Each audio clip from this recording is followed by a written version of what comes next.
and within the legal profession, it was unwarranted. I have had occasion again to defend Mr. Chebukati, although he was not my client. I was in a different office. But I recall mentioning in 2017, before your lordships, that this gentleman was being vilified for doing exactly what the minor Kiai court told him to do. It told him, don't touch the results coming out of the polling station. That is the final result. We then came here to this court, and he was called all manner of names at that time. This has not stopped. What should we learn from this? We should learn one thing, and it is a very unhappy lesson. The attack on the chairpersons of the commission has a long history. There was Justice Zacchaeus Chesoni, there was Samuel Kivuitu, there was Isaac Hassan, and now there is Chebukati. The pattern is the same. The pattern is the same. None of them has been allowed to leave office without vilification and a vindictive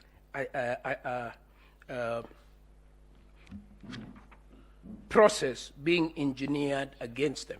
I don't want to go to the details because we all know the details. We remember the details. So what is wrong? There is nothing wrong with IEBC. There is nothing wrong with Wafula Chebukati. There is something very wrong.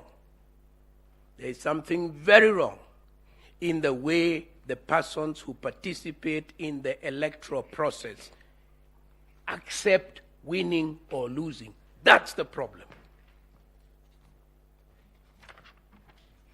At an appropriate time, when all this is over, I entertain no doubt that an independent group of people looking at the work that Mr. Wafula Chebukati has done for our nation will recognize him as one of our outstanding heroes in the history of our nation. Thirdly,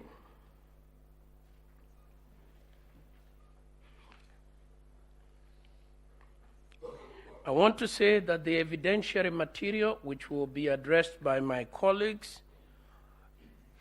is of such a character that it falls way below the standard you set in petition number 1 of 2017. And since I don't want to take too much time, I'll leave that for that purpose. To return to this issue, that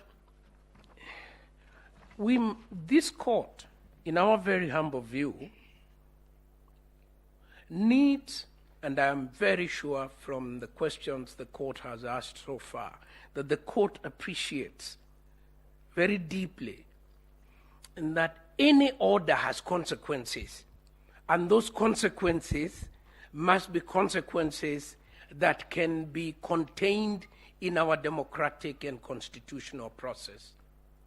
The Supreme Court cannot act in vain. It cannot act so as that the judgment should read like a learned legal article. The Supreme Court always acts so that it can defend democracy and the rule of law and constitutionalism in a practical and enforceable way. So if this election is so badly flawed as you are invited to find, then this court would have to find that every MCA, every MP, and every senator, and every governor was not properly elected, and the whole of the government of the Republic of Kenya should be reconstituted afresh. I don't know whether my learned colleagues have contemplated the consequence of what they have requested. My client, Mr. Wafula Chebukati, is a man who enjoys constitutional protection of his tenure. Why did the Constitution protect him? not him alone, the chairman of independent commissions, for precisely this form of witch hunting.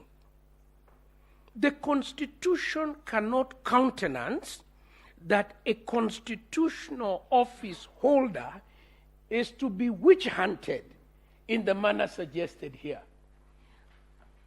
That he walked out of his office and took the phone many times, then came down and sat down and did not consult the people who were having tea. A whole lot of irrelevant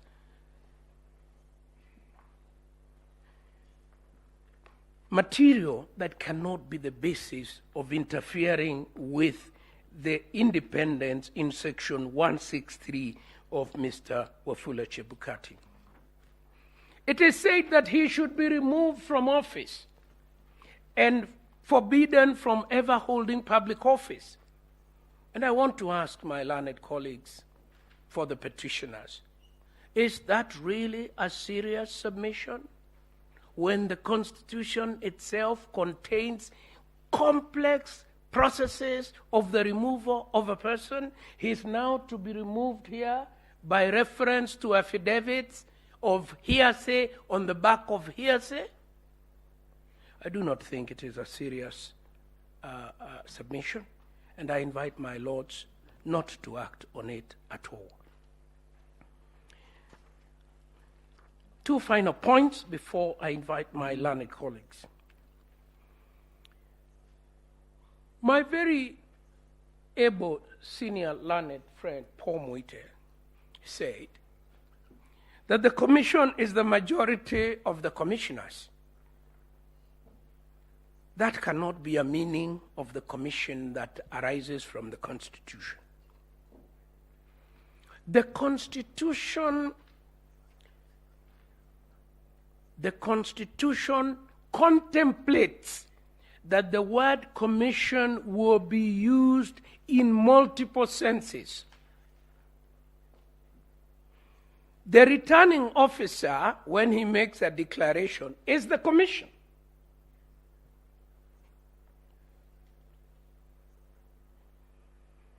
The officers of the commission, when they procure, let us take procurement. When the procurement process is done by officers of the commission, that is the commission. When the chairman declares the presidential vote, he is the commission. There are multiple senses in which the Constitution uses the commission. It does not intend that the commission is to be used as sitting in plenary and voting, because very little of the commission's work involves voting. I believe that if we cure that misunderstanding of the commission, the rest will follow. It will be quite clear that Wafula Chebukati was acting as the commission in the manner defined by the Constitution at that point.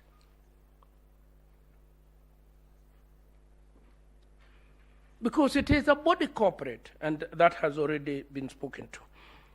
Let us come to this last point about how did the commission break apart? Again, I don't want to belabor this point because the learned court itself has raised this issue. We have an election conducted up to the 11th and a half hour, and everybody is on board. Everybody is on board. The public can see them declaring the results. What is this that happens within the half hour? The affidavits speak for itself, for themselves rather. And my learned colleague will take you into the detail. The affidavit speaks to themselves. There is a concerted effort. There is a concerted effort, external, to ensure that the process comes to an end without a declaration.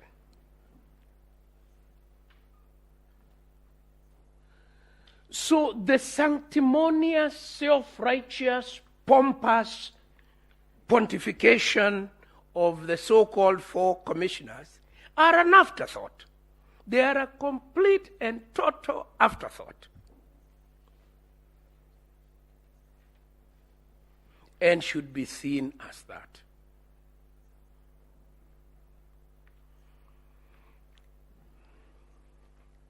One shudders to contemplate what would have happened constitutionally. So there is no, the election is not called. The deadline is the following day. It is not called. We then go into an uncharted waters. Totally uncharted waters. We have a caretaker government in place that is hamstrung in what it can do. We cannot set up a new government because an election was not declared. We cannot call a fresh election. I shudder to think what would have happened. I'm sure the court would share the same concern. And I want to say this before I sit down, my ladies and my lords. Integrity is not numbers. Integrity is not numbers. And that's why the great statesman said, I protest. I protest even if I do so alone. To do the right thing does not require you to be with the majority. It requires you to be with your conscience. I invite Mr. Kamau Karoli to address you on the issue of 183, and I thank you. Senior Counsel, before maybe you see it, we have received information that your side is going to present 2 videos and a PowerPoint presentation. The first video will take 4 minutes, the second video 14 seconds, and the PowerPoint presentation, which has 28 slides. We don't know how long it will take, but just to warn you that that is within your time. Most your obliged. time will be taken into consideration. Most we will not lose time like we did yesterday. We are very keen. Most obliged, my lady.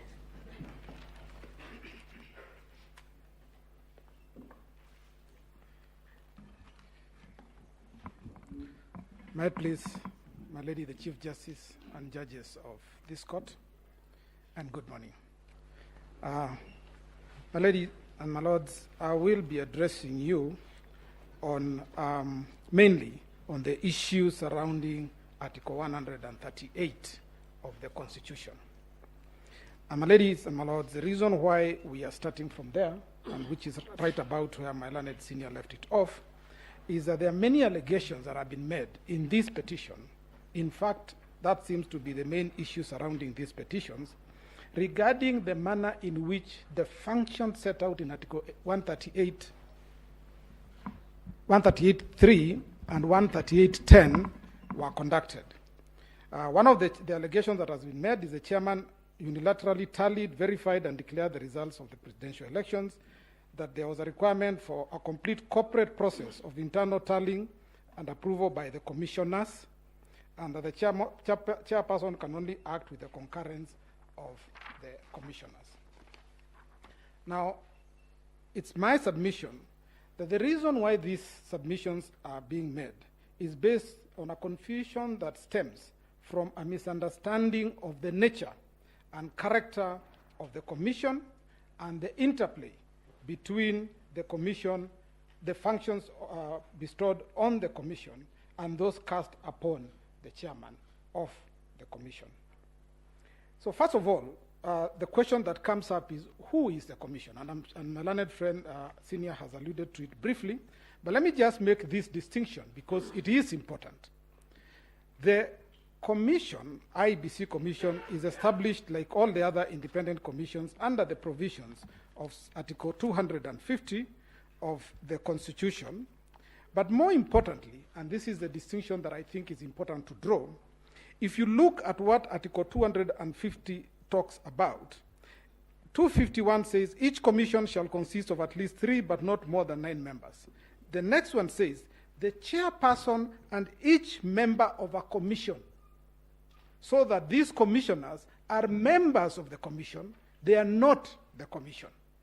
So that where the law refers to the commission, it is not referring to the commissioners, but it is referring to the body corporate that my learned senior referred to, and which is established or under the provisions of Article 253 of the Constitution, which says that each commission is a body corporate with perpetual succession and a seal.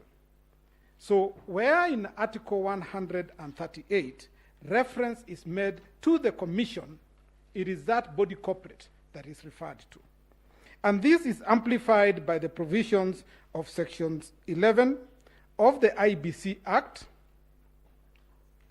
My lords and my ladies, Section 11.2 of the Act establishes the Secretariat and the Commission, so that the Commission consists of the commissioners, the chairman and the commissioners, and the Secretariat. Then 11.2a defines who the Secretariat is as such professional, technical, and administrative officers and support staff as may be appointed by the Commission in the discharge of its functions under this Act. And B, very critical also, such public officers as may be seconded to the Commission upon its request.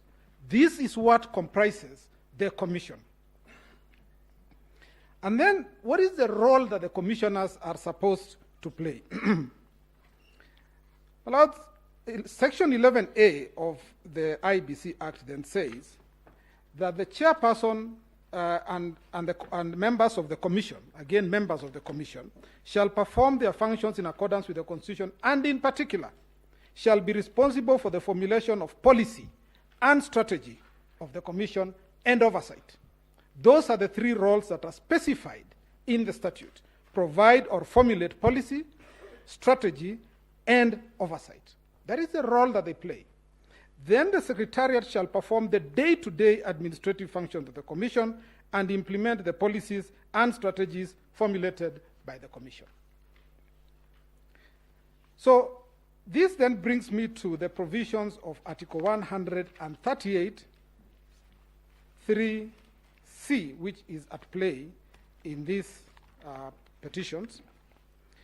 And it's important, my lords and my ladies, to read what the provisions of that section say.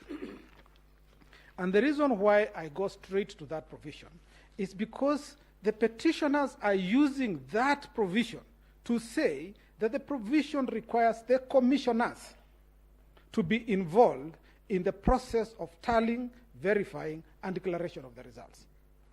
But what 138.3c says is that in a presidential election, after counting the votes, these are the words they leave out, after counting the votes in the polling stations.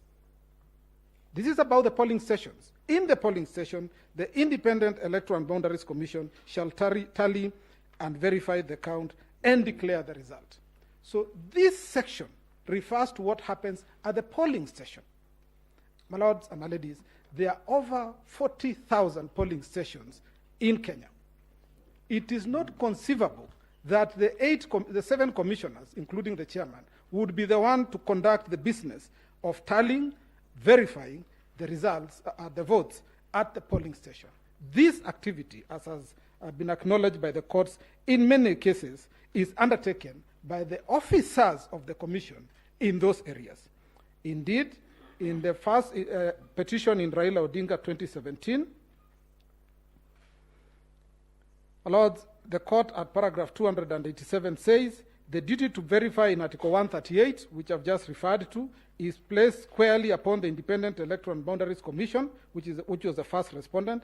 It is exercised by the various agents or officers of the first respondent. That is to say, the presiding officer at a polling station, the returning officer at the constituency level, and the chair at the National Tallying Center. No reference here to members of the commission. And this is very deliberate. The process of conducting an election is a statutory process. It is set out in statute. It is not an issue that is left to determination by the commissioners in a meeting of plenary as they have suggested. And so, my lords, the assumption by the petitioners that the commission refers to the commission is wrong and belies the case that has been brought before you. And so, my lords, the next issue that I want to deal with is the question of the role of the commission versus the role of the chairperson. My lords, under Article 138(3)(c), as I've said, the role of the commission, not the commissioners, is just to tally and verify the results. Sorry, and what is important here is this. My lords, and to respond maybe to my learned senior Jan Mohammed, the results of the vote at the polling station are made on the same day. The decision as to who members or the electorate will elect is made at the polling station, and the outcome of the voting is determined on the same day. It is filled in Form 34A. It is pasted on the doors of each and every polling station. Now, the important thing here is that there is not a single affidavit or evidence that has been placed before you by anybody who says that the results that were pasted on the doors of every polling station, the Form 34A, is different from the ones that were announced or declared by the chairperson at the National Tallying Center. And this brings us to what the courts have said consistently, that the results as announced by the by the presiding officers at the polling stations are final. Once those results have been declared, the voter knows that in my polling station, which had a maximum of 700 voters, the outcome of that vote was this candidate A got so many votes, candidate B got so many votes, and so on. So the result is known after the close of voting, when the counts are tallied by the presiding officers. And then, my lords, there is Article 138(10), which places an obligation on the chairperson to, within 7 days after the presidential election, to declare the result of the election. Now, my lords and my ladies, there is nothing strange about the provisions of Article 138(10).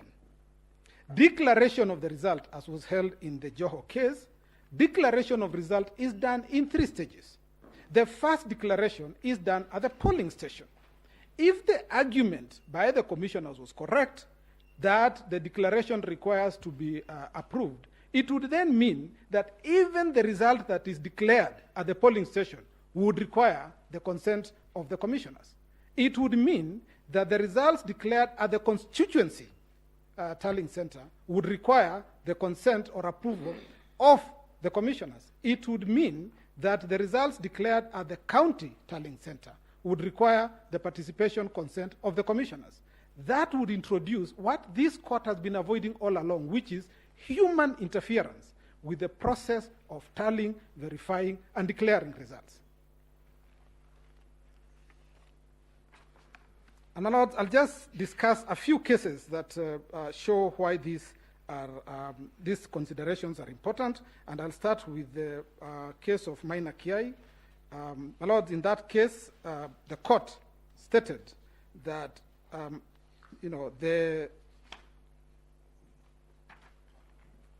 lord, let me start with the Raila Odinga versus IEBC, the 2017 decision. At paragraph 287, it says, the duty to verify in Article 138 is squarely placed upon the IEBC, and that this duty runs all the way from the polling station to the constituency level and finally to the National Tallying Center. There is no disjuncture in the performance of the duty to verify. It's exercised by various agents, that is to say the presiding officer at the polling station, the returning officer at the constituency level, and the chair at the National Tallying Center. Nowhere in that decision do you hear reference to members of the commission. It refers to specific officers whose duty it is to verify and declare the results. And why is this critical? At paragraph 288, this court explains why this is important. And it says, the simultaneous electronic transmission, and my learned friend will talk about the electronic transmission. Paragraph 288, the verification process at all these levels is elaborately provided for in the Election Act and regulations. I will jump up to the part which starts by saying, but this electronic transmission also acts an insurance against potential electoral fraud by eliminating human intervention, intermeddling in the results tallying chain.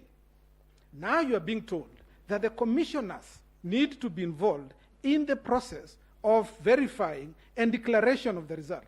This introduces exactly what the court said. We do not want human intervention or intermeddling in the chain of result declaration. And this ensures that there is no variance between the declared results and the transmitted ones. Now, the chair, again, plays a critical role in this whole process. In paragraph 365 of the same judgment, this court said that the chair has the duty of receiving the Form 34A as received from the constituency returning officers by signing the taking over section of Form 34B. It is his duty to do so. And then, my lords and my ladies, I deal with the issue that was raised that said that the chairperson styled himself to be the returning officer in respect of the presidential elections, and the suggestion that was made is that this title does not exist. First, my lords and my ladies, this is it's wrong. That's not the correct position. The chairperson undertakes the role of declaring results, which is a role that you'll find under the under the Elections Act, is a role reserved for a returning officer. But just to lay this whole issue to rest, my lords and my ladies, in the case of Raila Odinga versus the Law Society of Kenya, this is the first Raila Odinga 1, 2017, at paragraph 8, this is what this court said. It says, the second respondent, who is the chairperson, Independent Electoral and Boundaries Commission, that's the second respondent. The second respondent, comma, the chairperson of the IBC, who is the returning officer for the presidential election. Even this court recognized that is the role he plays. So it is not himself who styled himself. Even this court recognized that role and says it's constitutionally mandated under Article 3810 of the Constitution of Kenya to declare the result of the presidential election and deliver a written notification of the result to the Chief Justice and the incumbent president. So that the role of the chairperson in the declaration of the results is recognized both under the Constitution, Article 3810, but this court also specified that in playing that role, essentially what he's doing, he's playing the role of a returning officer. But this was even emphasized further in the clarification decision that was rendered by this court in 2017, and at paragraph 61 of the majority, the decision by the majority, the court said that at paragraph 61, it says that the, it talks of, it's a long sentence, but my lords and my ladies, I just want to read what is critical. It says the constituent returning officer aggregates Form 34A from the polling station into Form 34B before generating Form 34B. Doesn't the returning officer verify the figures in Form 34A? Is it not a fact that the second respondent, as the national returning officer, so that even in the clarification, when we came back to court and sought clarification, this court confirmed that in fact this gentleman is the returning officer, national returning officer, for purposes of the presidential election. And so the issue of him styling himself, my lords, does not arise. And it just shows you the levels to which the chairman has been unfairly vilified in a situation where the law is quite clear in the conduct of, on how he should conduct his affairs. The other thing that was also clarified a lot, my lords, and I'm just referring to this because there's no need for me to argue this if the authorities already say so, is that the chairperson, that the verification that is referred to in Article 138, 3C, this court said that the verification that is undertaken by the commission employees by the people that we saw in the rotunda, in the Tallying Center. It says the first respondent, on behalf of the second respondent, commission employees on behalf of the chairperson, must verify the results against those in the transmitted Form 34A.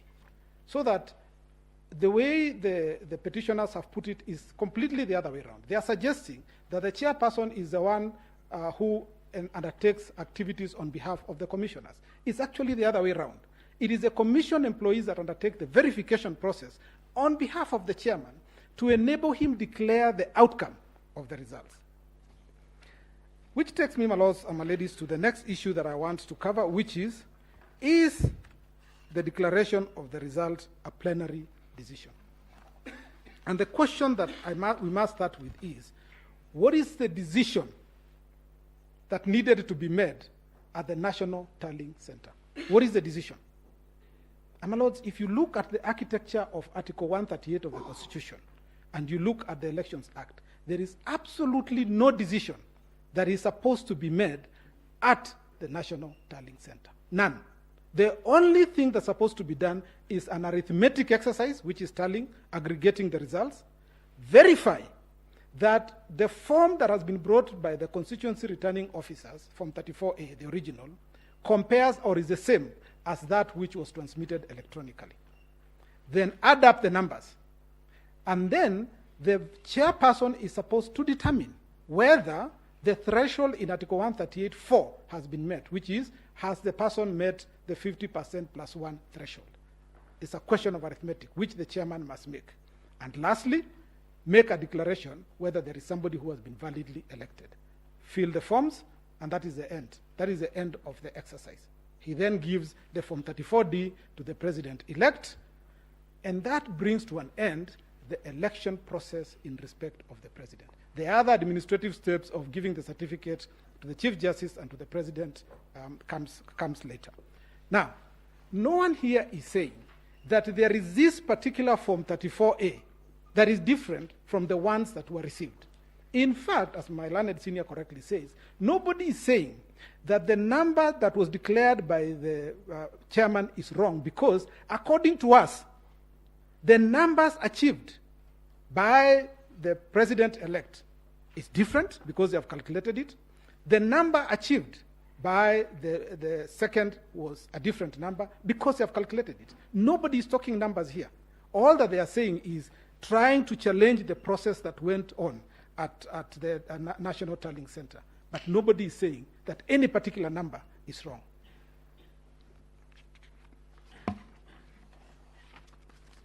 And so, my lords and my ladies, the suggestion that we should have a plenary conversation about the result would one that would cause huge ramifications to this country. Because what would happen if, after the elections have been conducted and completed, commissioners, for whatever reason, take different positions and decide that they are not agreed on the declaration to be made, and that a declaration cannot be made until they all agreed?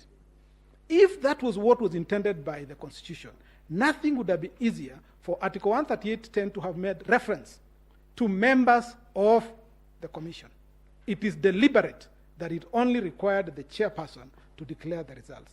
And in my humble view, my humble submission, is that the protection intended by Article 138(10) of the Constitution worked in these circumstances. We got a declaration made because it is the obligation of the chairman to make that declaration, and anybody unhappy with that declaration, the option available to them is to come to the court, and the court will determine the issue. The option cannot be that a number of the commissioners can decide we are the majority and we are going to walk away, and therefore there will be no declaration of a result. That is capturing the Constitution. It is ensuring that the Constitution is not able to ensure the establishment of a government in accordance with its provisions. It is the reason why that obligation is cast on one person and one person only. And it is unfair to vilify Chebukati for doing what the Constitution told him to do, that if you are satisfied that the threshold in Article 138(4) has been met, and if you are satisfied that there is somebody who has been elected to be president, you need to make that declaration. Just like the declaration is made at the polling station, constituency level, county level, and at the presidential level.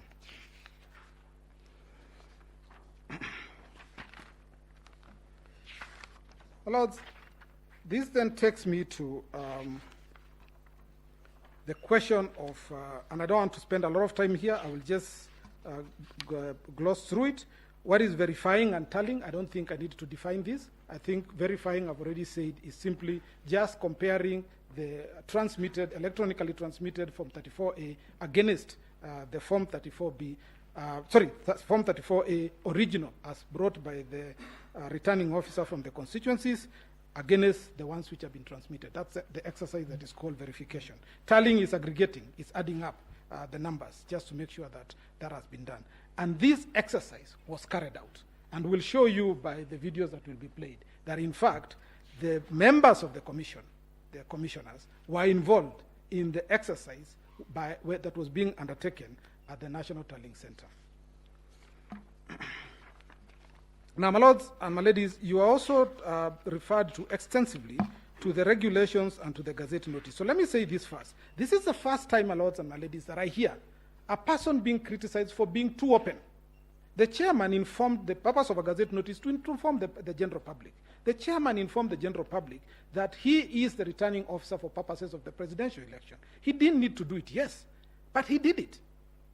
And he is being criticized for that very act of informing the public that of this fact. Secondly, they are now saying that because of the forms being in the public portal, it was possible for those forms to be interfered with in some way, and we'll show that there was no such interference. But the criticism now is you were too transparent. You were just showing people things. Even your numbers, you are showing them. That is the complaint. And my lords and my ladies, this court has gone to great lengths to say that under Article 10, transparency is an essential ingredient of governance. So when you are being transparent by providing information, how can you be vilified for that? My lords, the chairperson is also criticized for setting out the result path at the National Tallying Center. He is telling the public, this is how we'll carry out the function of tallying and verifying. How can that be a source of criticism? Nobody is saying that there's a promise you made in the result path that was not followed. And my lords and my ladies, it's a humble submission that the process that was followed at the National Tallying Center, which is set out in the Gazette notice that I do not need to read out to you, was transparent, was verifiable, and was in accordance with the provisions of the Constitution. None of the agents that were involved and that signed the Form 34A has denied that they signed it. Nobody has come to challenge any particular document saying that it is not their document. And an interesting question was asked yesterday. How was a handwritten document to have been changed? In fact, by having it handwritten, it helps in ensuring that if there is any alteration, this is something that can be easily seen because you can't change somebody's handwriting.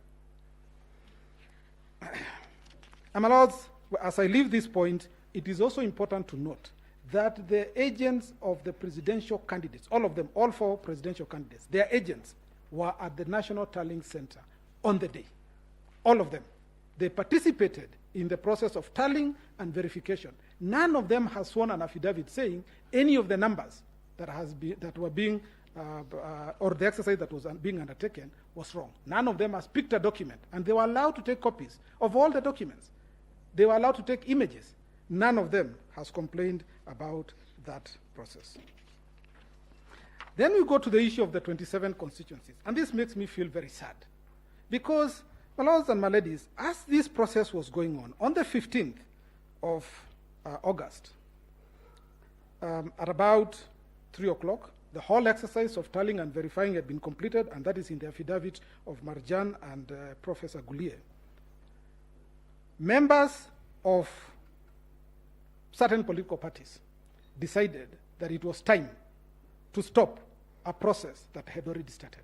We all watched in horror on TV as members, some of them who were in this court, confronted the chairperson, threw down the pulpit where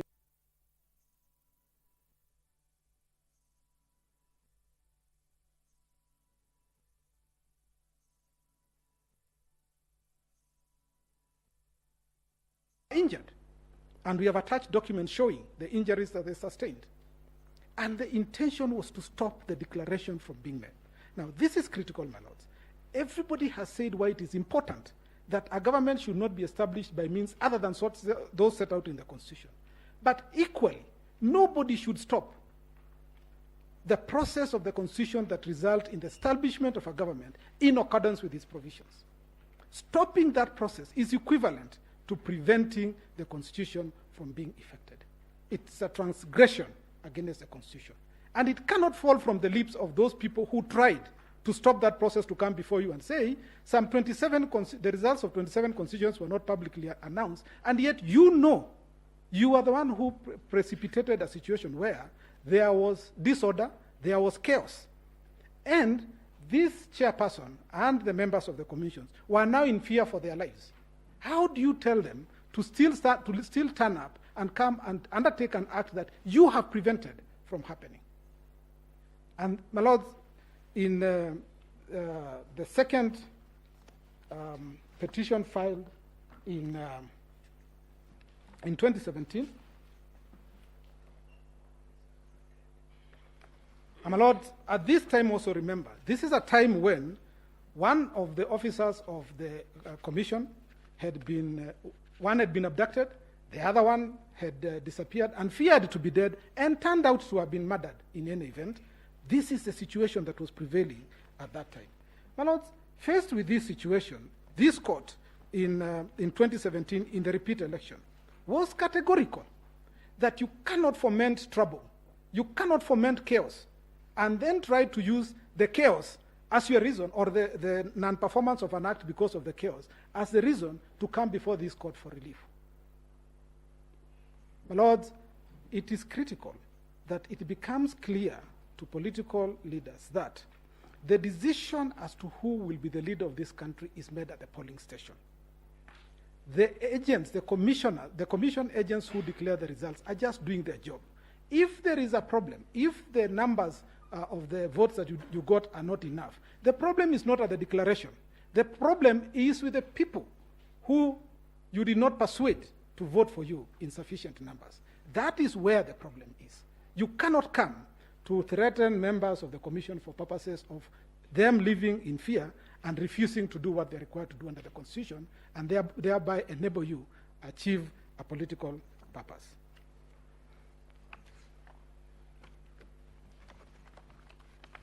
And so, my lords and my ladies, the 27 constituencies, the critical point is, the results from those constituencies were tallied, were verified in accordance with the provisions of Article 138(3)(c).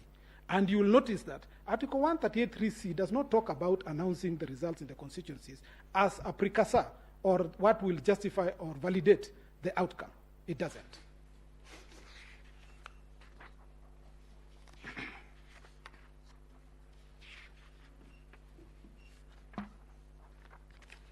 Lords, the next area that I just want to quickly go into, and I will just mention this in passing, the purposes for which we come to this court is that once they have made a decision, we don't revisit it. The question of the rejected votes, which I had been referred to yesterday, was determined in 2013. In 2017, Raila won, 2017, the issue again was raised, and this court said, with finality, that the only votes that will count are those votes that are valid. It's just valid votes.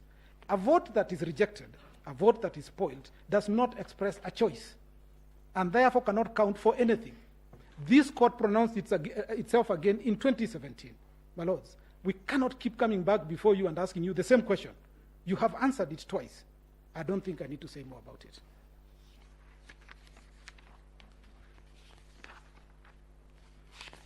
The last item that I just want to deal with is the issue of constitutionality of certain regulations, which was raised by one of the parties.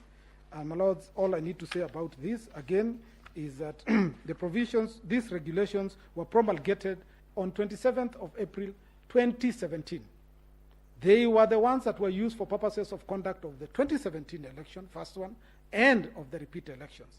No one has ever complained about those regulations. No application has ever been filed regarding the constitutionality of those regulations. In fact, when you retire to write your ruling, you will find that in both instances, this court relied on the provisions of Regulations 83 and Regulation 87 as the basis for the findings that were made, including the role of the chairman and the requirement for him to verify and tally the results of an election. And so, my lords, to now come late in the day, after you were made aware there is an election that is coming, you participated in those elections knowing that those regulations are there, and then when you do not succeed, you turn around and say, in fact, one of those regulations that were used is unconstitutional. That's one. Two, the law is clear, and I set out in the decisions that my ladies and my lords made in 2017 too, where you said that the determination as to constitutionality cannot affect antecedent acts. It can only look forward, so that even if there is a finding of unconstitutionality, and my humble view is that there is nothing unconstitutional about it, my lords, that cannot affect the election that was conducted on the basis of a law that was valid then. And so, my lords, it's my humble submission that this issue of whether or not the regulations are legal or not, my lord, is a small screen, because these parties, and especially the main petitioner, has been aware of this regulation and has participated in elections where this regulation has been used, now for the third time. The last item, my lords, is on the question of the postponement of the elections. Again, my lords, this has been explained in the affidavits that have been sworn by Mr. Gulier and also by the chairperson. And what happened is that the ballot boxes that were delivered, they had a mix-up in the names and the photos. And my lords and my ladies can imagine the confusion it would cause if this election was allowed to proceed on the basis of those ballots. Now, because of the deficiency of trust in this country, ballot pallets can only be opened on the eve of the elections to avoid a situation where IEBC is accused of having interfered or in any way manipulated the ballot papers. And so they were opened on the eve of the elections, which is on the 8th, and that is set out in the affidavit, when this mix-up was noticed. My lords, there was absolutely no time for fresh ballots to have been printed and delivered in time for the elections to be held. And therefore, in pursuant to the provisions of Section 55B of the Elections Elections Act, IEBC considered that this issue was an emergency. And what is an emergency? An emergency is an unexpected issue that requires immediate action. That's what an emergency is. And this was an issue that arose on the eve of the elections. These ballot papers could not possibly have been given to the electorate and told to use them for purposes of the election. And it is for that reason that IEBC, for purposes of securing the rights under Article 38 of the Constitution, decided to postpone the election to give the electors the opportunity to use the proper ballot papers for purposes of this election. And the mix-up was admitted by the printer. And what the printer did is that they agreed to print those ballot papers afresh at no cost. Now, my lords and my ladies, if we had used those ballot papers, obviously, we could not have been able to get a reprint at no cost. And secondly, for sure there would have been a petition on the basis that there was confusion arising from the mix-up in the images and the names. And so the postponement of these elections was justified in the circumstances. My learned friends dwelt at length on what the chairperson is alleged to have said in a public statement. My lords, these are newspaper reports that are given from time to time. And the important thing is, what does the law say in situations such as this? Does the IEBC have the power to postpone the elections? And the answer is yes, because it secures and protects Article 38 rights. My lord, the second issue that, and this is the court will take judicial notice of this, is that there was ongoing litigation in Mombasa regarding the gubernatorial seat. And this litigation went on up to close just before the elections were concluded. And so, my lords, again, this caused delay in terms of the timing of when those ballot papers would arrive. So, my lords,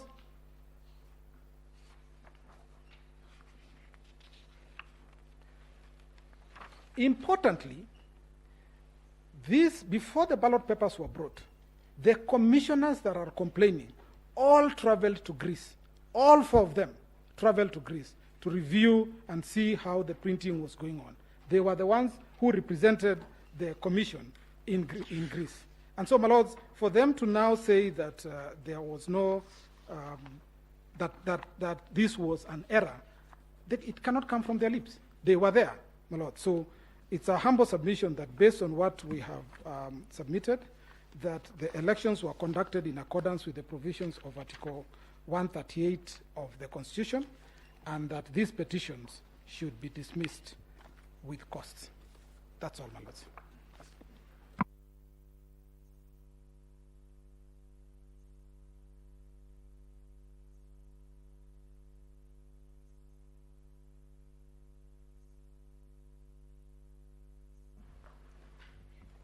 May it please you, my ladies and my lords.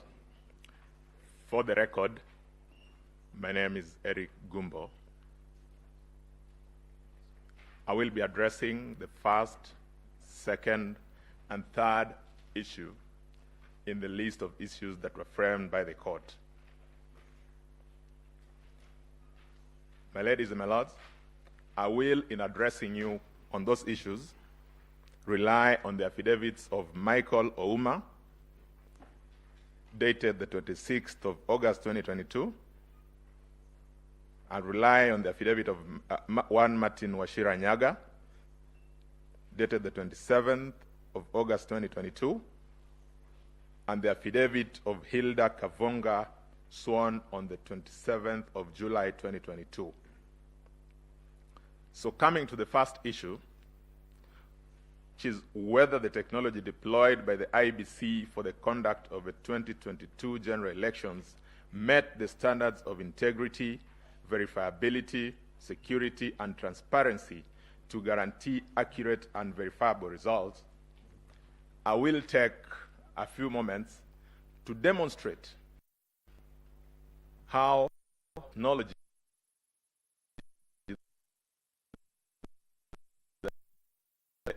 those constitutional imperatives.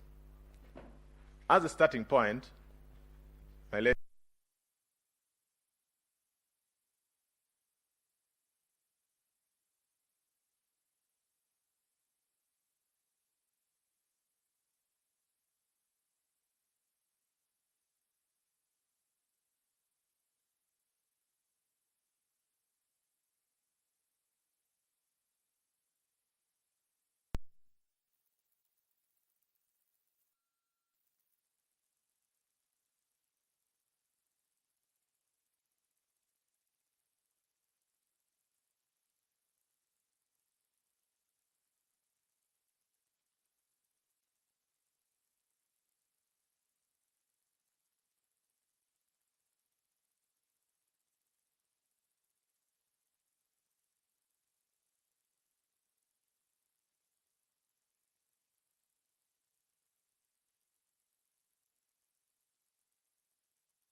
integrity, verifiability,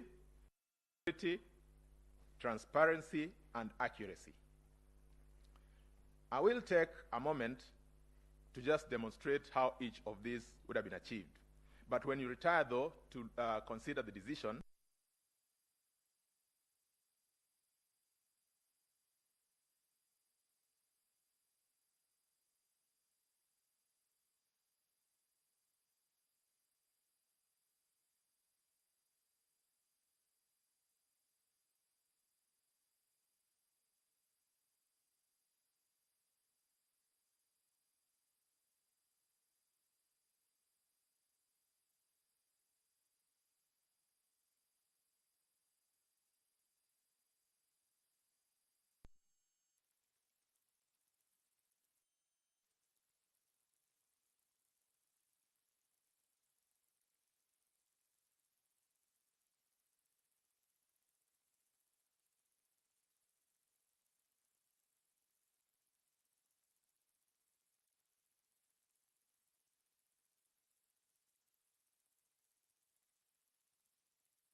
image is sent to the constituency tallying center, and the presiding officer then collects all the, takes the Form 34A for purposes of the collation to the constituency tallying center.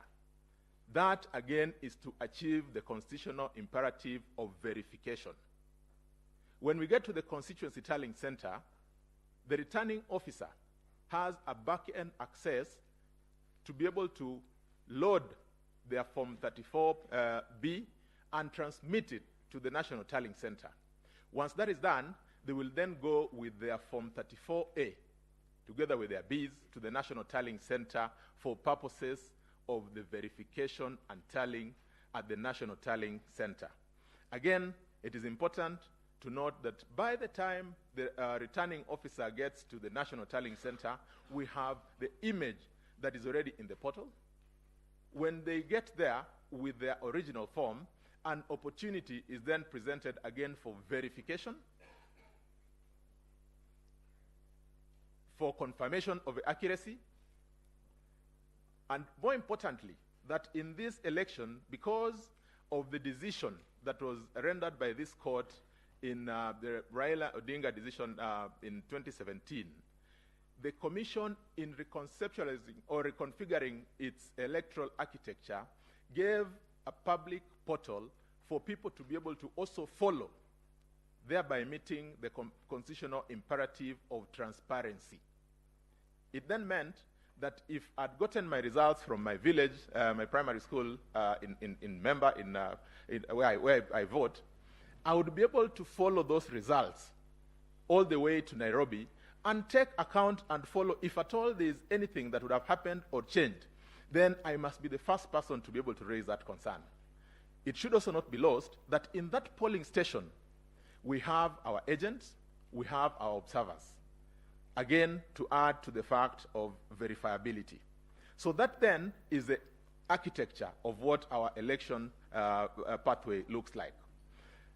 That said, it then must follow that at the polling station, if I am a candidate, I certainly must have interest in the outcome in that particular polling station. Because a copy of the results from the polling station would be given to me, I then should be able to communicate with my team, perhaps my national agent for a particular candidate, a particular party, to be able to demonstrate that what we got in Member Primary School and what has been transmitted to the National Tallying Center is one and the same. And that in the event that there's a discrepancy, it does not take magic to be able to point out that. Now, as to whether this technology was successful, Michael Ouma deposed in his affidavit that 46,201 KIMS kits deployed throughout the Republic worked out of the 46,229. It then leaves us just with about 200 KIMS kits, which did not work at the opening or start of election on that particular day. I asked myself, if out of 46,000 KIMS kits, only 200 do not work, would I say I've failed? Even in our educational system, an A does not connote 100%. It starts somewhere from 88%, going all the way to 100%. The mathematical representation of this gives us more than 99% success rate. In our view, that then achieved the constitutional imperatives that are contemplated under Article 86. Again, for purposes of confirming whether that system is secure, I invite you, my ladies and my lords, to look at paragraphs 51 to 63 of the affidavit of Michael Ouma. Again, just to mention a few items in relation to that, that KIMS gadget works in specific ways. It is first locked to a specific polling station, meaning you can then not use it once you've locked it to the events of that day to transmit results from a different station for purposes of that election. that the entire network through which the results are transmitted are secured or double layered with firewalls, meaning there's the first firewall and the second firewall for purposes of securing that transmission. Very significant again to mention that at the point at which that image is to be transferred, it is encrypted. So as it is transmitted, it is not in the form of what we would imagine the image of Form 34A. If I was to use an example, if it was to be a water pipe and it is to be encrypted, it means if you broke into that water pipe, because we all know that the chemical formula of water is H2O, you'll get your hydrogen on one side, you'll get your oxygen on one side. It then means you'd not be able to make sense of that water that you're looking for. Again, we must be able to relate this with other factors. In the KIMS kit, we have certain information that is resident, close of business in any polling day. One of them is the question as to the voter turnout of a day. It means for somebody to intercept that system, they must have information in relation to the voter turnout of that day. It may not be practical for somebody to say that they have the capacity to know the voter turnout throughout the country at the second at which they want to intercept a particular form transmitted. Again, if we exceed the number of people who voted, then again, from an accountability perspective, it would be very easy to point out to say, because of the fact of this interference, you've exceeded the numbers of what was captured in your report. To give further comfort, this transmission is done over a virtual private network, which is provided by the mobile network operators, who themselves also secure that environment to ensure that there is no intrusion or interference coming from any quarter into the system. For a good, perhaps, mental understanding of what this means, or how this was applied, Michael Ouma in his affidavit says that there were more than 380 million hits on trying to, just to access the public portal. And that according to him, none of the systems even blinked. That is how secure that environment is. Now, the other question that somebody would want to look at in relation to Article 86 is the compliance with the provisions, statutory provisions in relation to procurement and all those. Again, I invite you, my ladies and my lords, to look at paragraph 64 to 71 of the affidavit of Michael Ouma. He then ends at saying that close of business, more than 14,239 people were successfully identified through that system. He describes it, to use his words, as a military-grade system.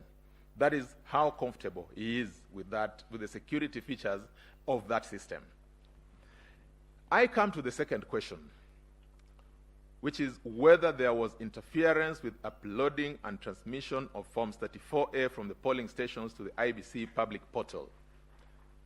The emphatic answer is no.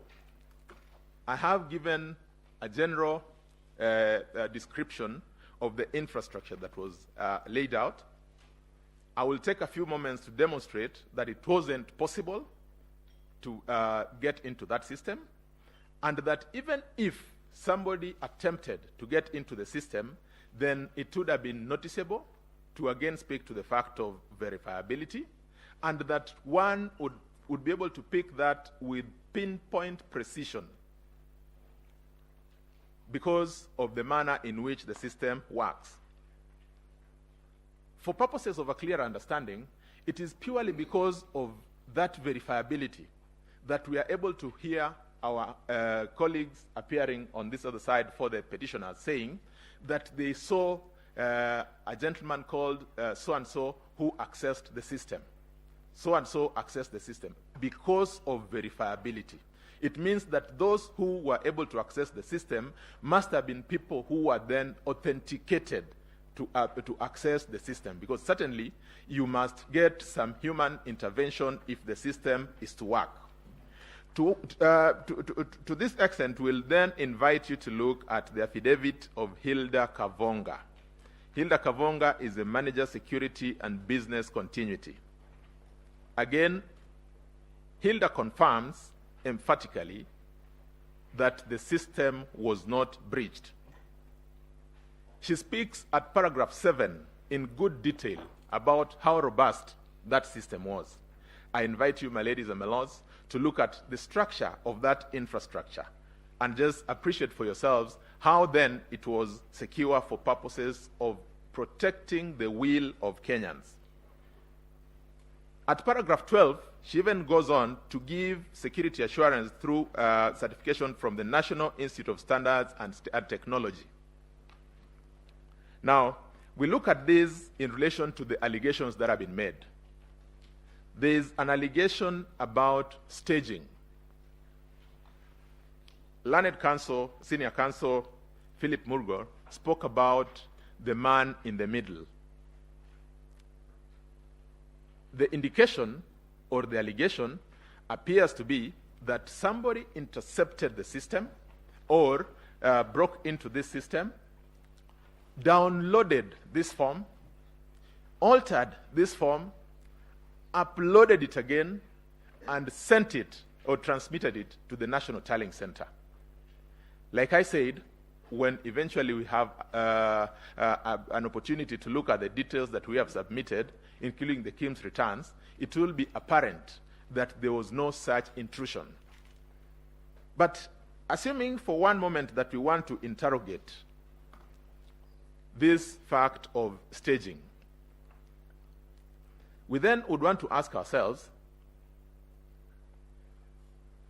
at what point in time did this happen? Because according to the infrastructure that is laid out by the IEBC, once a form is transmitted from the polling station and it gets to the public portal, it also has certain inbuilt security components. It has a digital signature. That digital signature marks an indication as to the exact time when that form was transmitted. If there is intervention, then certainly there must be a lag between the time when that form was transmitted and the time the form got to the National Tallying Center. It is our submission that nothing has been presented before this court to even come close to making that suggestion. Again, as part of the security that is in the portal, each of the forms that get there are serialized. And the serialization is tied to the polling station. It is tied to the date, to the time, up to the second when that form was received. It then, as an additional property, gives you a tab to be able to confirm or verify whether there's been any alteration on the form from the time it was transmitted. One would then very easily pick up that as a concern to say, we refer you to, again using my primary school in Member Primary School, that the form 34A that was sent from Member Primary School was intercepted, manipulated at this point in time. That is a report that the portal would be able to generate. Again, not a single piece of evidence has been given to come close to suggesting this. I've pondered since the submissions and presentations yesterday from our learned friends appearing for the petitioners as to what really this evidence is. I have, in the course of struggling to look for this evidence, come across three possible areas they'll be talking about. In the affidavit of one John Mark Gidongo, they make reference to a form 34A from Baringo County, Tiati constituency. They then say that that is an example of a form that was intercepted. Michael Ouma, in his affidavit, confirms that in fact the form that was uploaded or that was attached in the affidavit of John Mark Gidongo is not a form that arose from the process that they allude or allege it arose from. That according to him, this form was downloaded. Somebody tried to interfere with the details on it and attached it to an affidavit.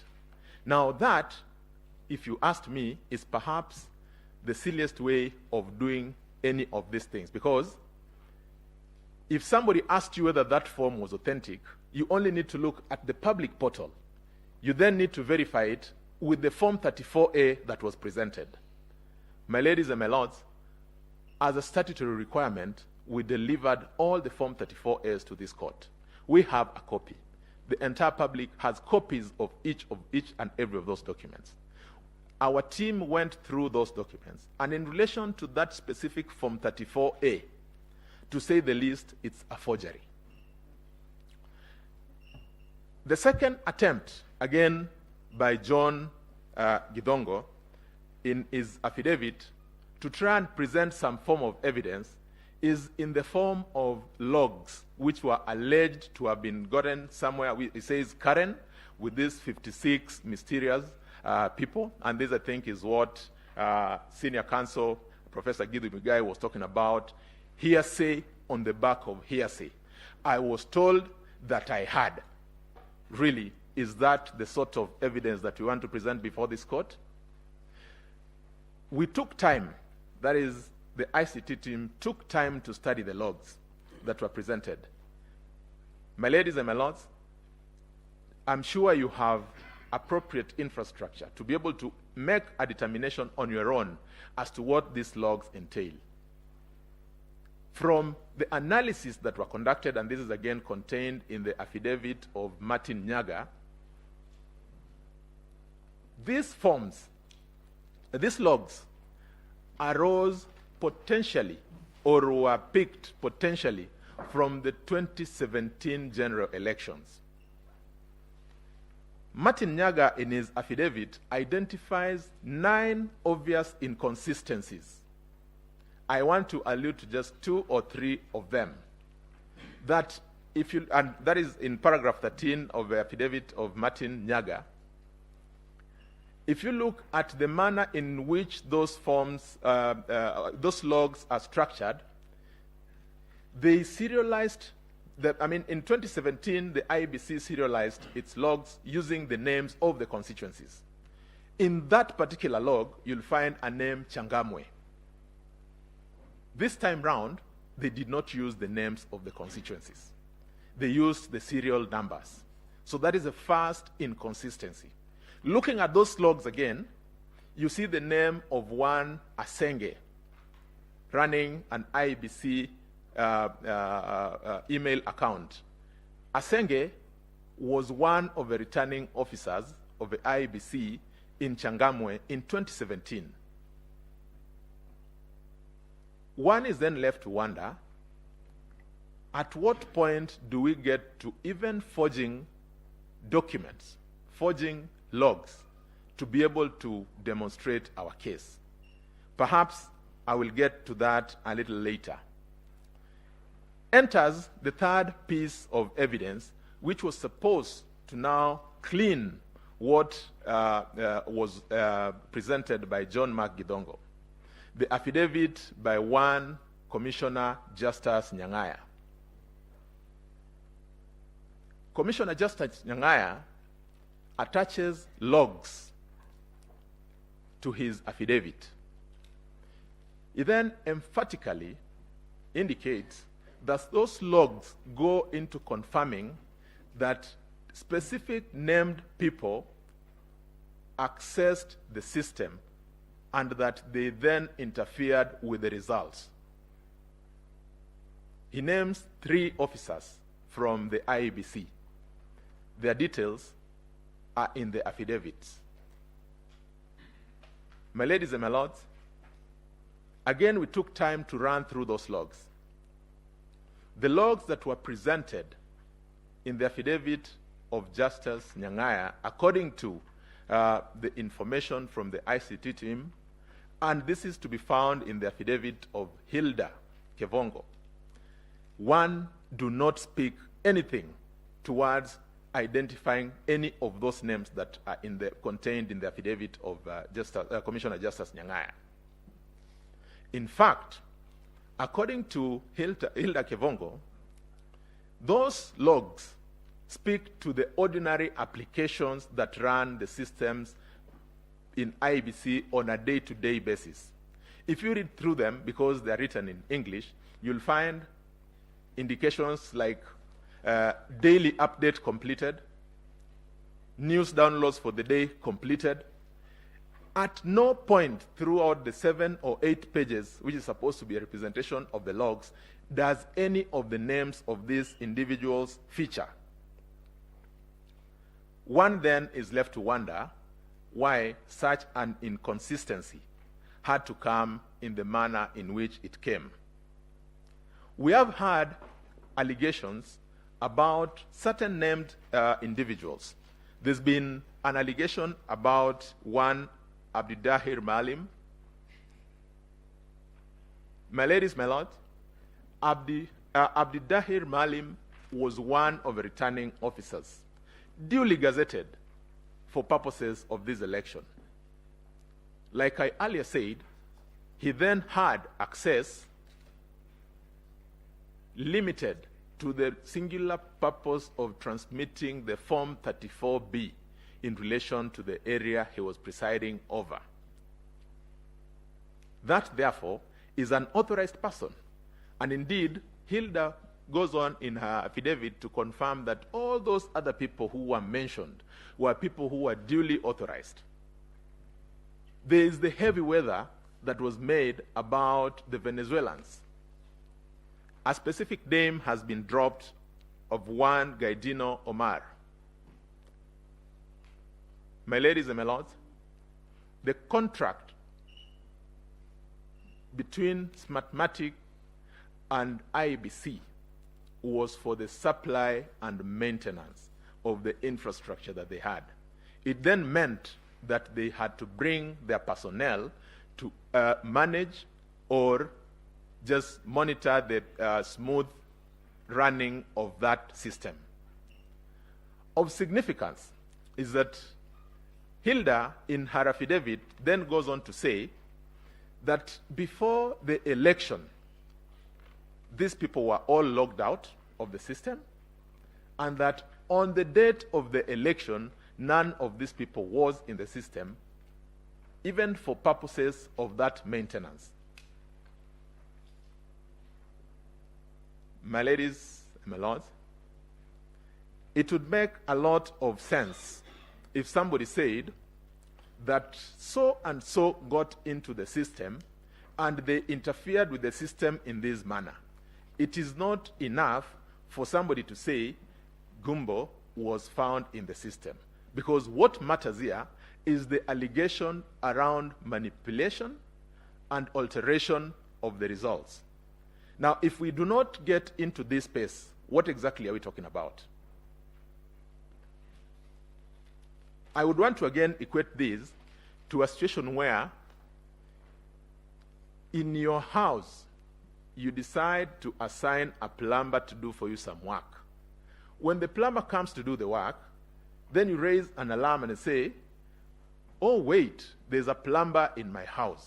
How is a plumber to do the work that he's supposed to be doing in the house? Certainly, it does not make much sense. If you expect the plumber to fix the plumbing problem, then certainly you must give him access to the plumbing problem that you have. Now, I have looked at, and we've tried perusing through all these documents. There is not a single form that has been presented which appears to suggest, even in the lightest of ways, that there was any interference. And again, just relating this to the architecture of our elections, if at all there was any such interference, it would have been an interference that goes into the numbers. Now, because we have not seen that, is this the case then, therefore, why numbers has become a very dicey and perhaps an area where everybody would want to avoid or run away from? In the petition, I suppose the first and most important thing is you must demonstrate that you had specific numbers. Even if there's to be contest, let it be contest between this set of numbers and the other set of numbers. It can't be a contest between the man who was said to be the man in the middle and numbers. If that man was in the middle for sure and he had a job to do, then that is a man who slept on his job. Because we are not shown anything that he perhaps could have done while in the space that he is alleged to have done anything that would have interfered with the will of the people. Hilda continues to wonder in her affidavit as to why their boss, who is a commissioner, would expose them to that extent, that they mention names of people who are employees and staff of the institution doing their legitimate work. Then you cast aspersion without basis that they were engaged in a criminal enterprise. My ladies and my lords, it might sound like a light issue, but we must have seen it in social media, in mainstream media, that these people, who some of whom ran this election, have had to go into keeping house. They've had to go into hiding because people read these sort of things and they imagine that this is the gospel truth. Certainly, this is not a light issue. Yesterday, there was extensive submission as to whether this court is handicapped in terms of dealing with some of these things. Now, as the IBC, on the one hand, tries to improve the system based on the law and the guidance from this court, I think there's also a responsibility that should attach or follow where we have very deliberate attempts at misleading the court. If we look at, for instance, the logs that have been attached by John Mark Gidongo, if it turns out to be a forgery, does it not disclose an offense? It is not in my province to make that determination, but where I see it, it bothers me because as we go into elections this year, in 2027, we need to then sanitize some of these things that we do.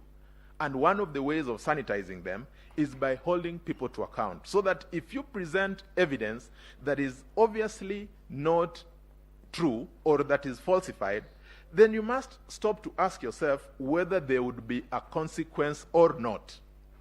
That is the only way through which even this court would be able to sit, to be able to determine or preside over any of those matters that are presented with ease. I need to add that at the Bomas, which is the National Tallying Center, when the returning officers got to Bomas, what happened? Now, in the floor of Bomas, these returning officers would come with their original Form 34As, hand them to the national returning officer for purposes of the presidential election. After that, they would be subjected to an ICT team, and that ICT team was not sitting in isolation. They sat with the agents of the parties, they sat with observers, and what they were doing was to again confirm those security features we had spoken about. After that, they went into the detail around the numbers, comparing what they had in the Form 34As that were in the portal and the Form 34As that were then presented, the physical hard copies. From the direction and guidance of this court in 2017, Raila Odinga, what the commission was to do was to record those errors. I confirm, my ladies and my lords, that the commission did exactly that. The error report has been availed to this court, but of significance is that as they were preparing that error report, a copy of that error report was also availed to the agents of all the parties. This is important in the architecture of our elections. It is important because as opposed to asking the court to now go through scrutiny.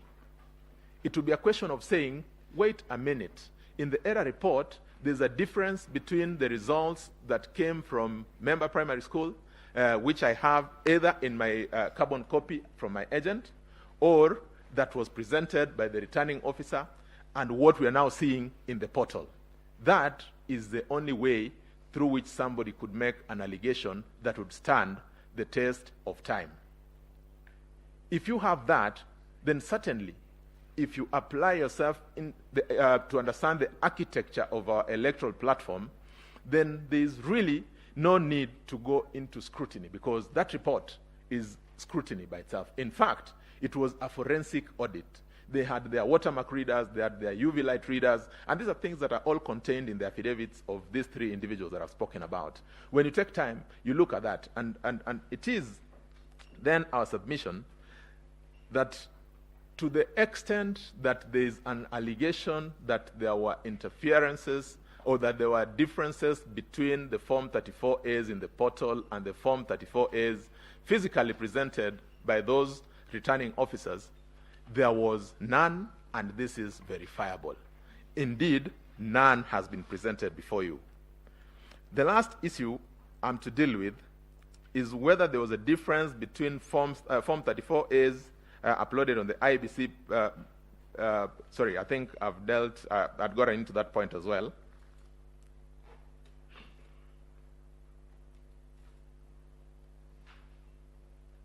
And so, there was a question that was raised about Form 34C and the concern about the multiple entries.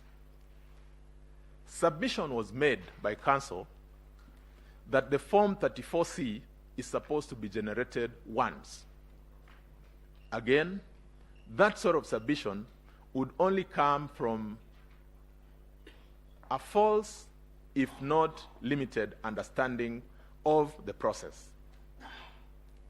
I say that because as the verification and retallying of the Form 34As were going on at the National Tallying Center, whenever they completed the verification and retallying of a constituency, they would then upload it onto the Form 34C after the completion of the verification. That then meant that that process had to be an incremental process.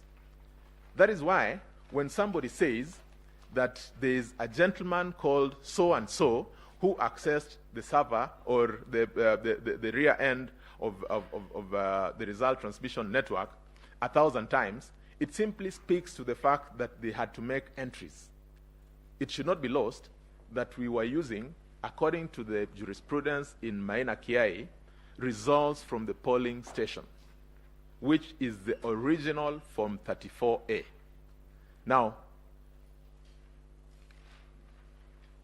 if we look at the number of the polling stations, it speaks to about 46,000 and a few hundreds. It then meant that a corresponding number of entries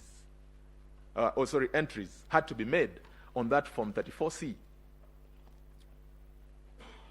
And that, because I'd said it is supposed to be done incrementally, I would want to refer for clarity again to the affidavit of Commissioner Justice Nyang'aya.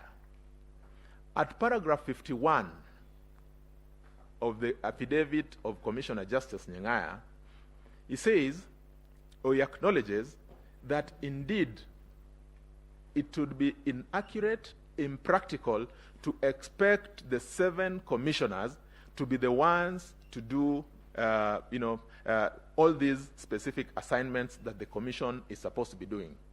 Similarly, and by parity of thought, when the law says that the commission shall, for purposes of this, generate that Form 34C, the law does not contemplate that the chairperson of a commission will sit with a laptop and make 46,000 plus entries by himself. This is what my learned senior counsel Kamau Karori was speaking to. This is what is contemplated under Section 11, and 11A of the IBC Act. And so, if we then tie this to the submission that he had earlier on made, that if we read under Article 138(3)(c), the Independent Electoral Commission to mean the entire institution, then we would not run into the problems that we are running into. Because as we saw, and as will be demonstrated in, by our subsequent speakers, that exactly is what happened.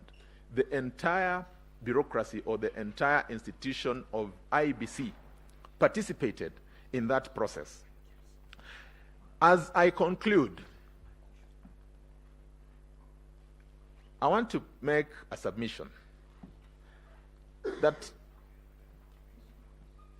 when we make these allegations in our election petitions, perhaps we need to also ask ourselves if we have done that which the law contemplates of us. And that if the law gives you an opportunity to choose your agent for purposes of verifying or speaking to you in relation to the processes in the election, if you fail to present an agent, would it be appropriate to then come and burden the subsequent processes through applications such as what we're seeing for scrutiny? Because the law contemplates that that agent should be able to point you to the fact there's a problem in a particular primary school. Go there. Don't ask for the entire of a constituency. Don't ask for the entire of a county. And I think that has been the jurisprudence that has been developed. It then follows that we must sanctify the place of agents in our elections. And because agents are like our spouses, you choose your own. You choose the one you trust. If you nobody imposes an agent on you. If you choose one you don't trust, then really you can't blame anyone. If you choose one who does not understand why you assigned them that responsibility, again, you cannot possibly blame anyone. So, as I seek to take my seat, we ask, my ladies and my lords, that in the usual strong manner in which you've spoken in relation to these issues, and following the very lengthy submissions that we had yesterday, we also rely on you to help us clean this electoral system so that as the Commission does its part, on the other hand, the public and every other person must also do their part. I am most obliged, and thank you for according me this opportunity.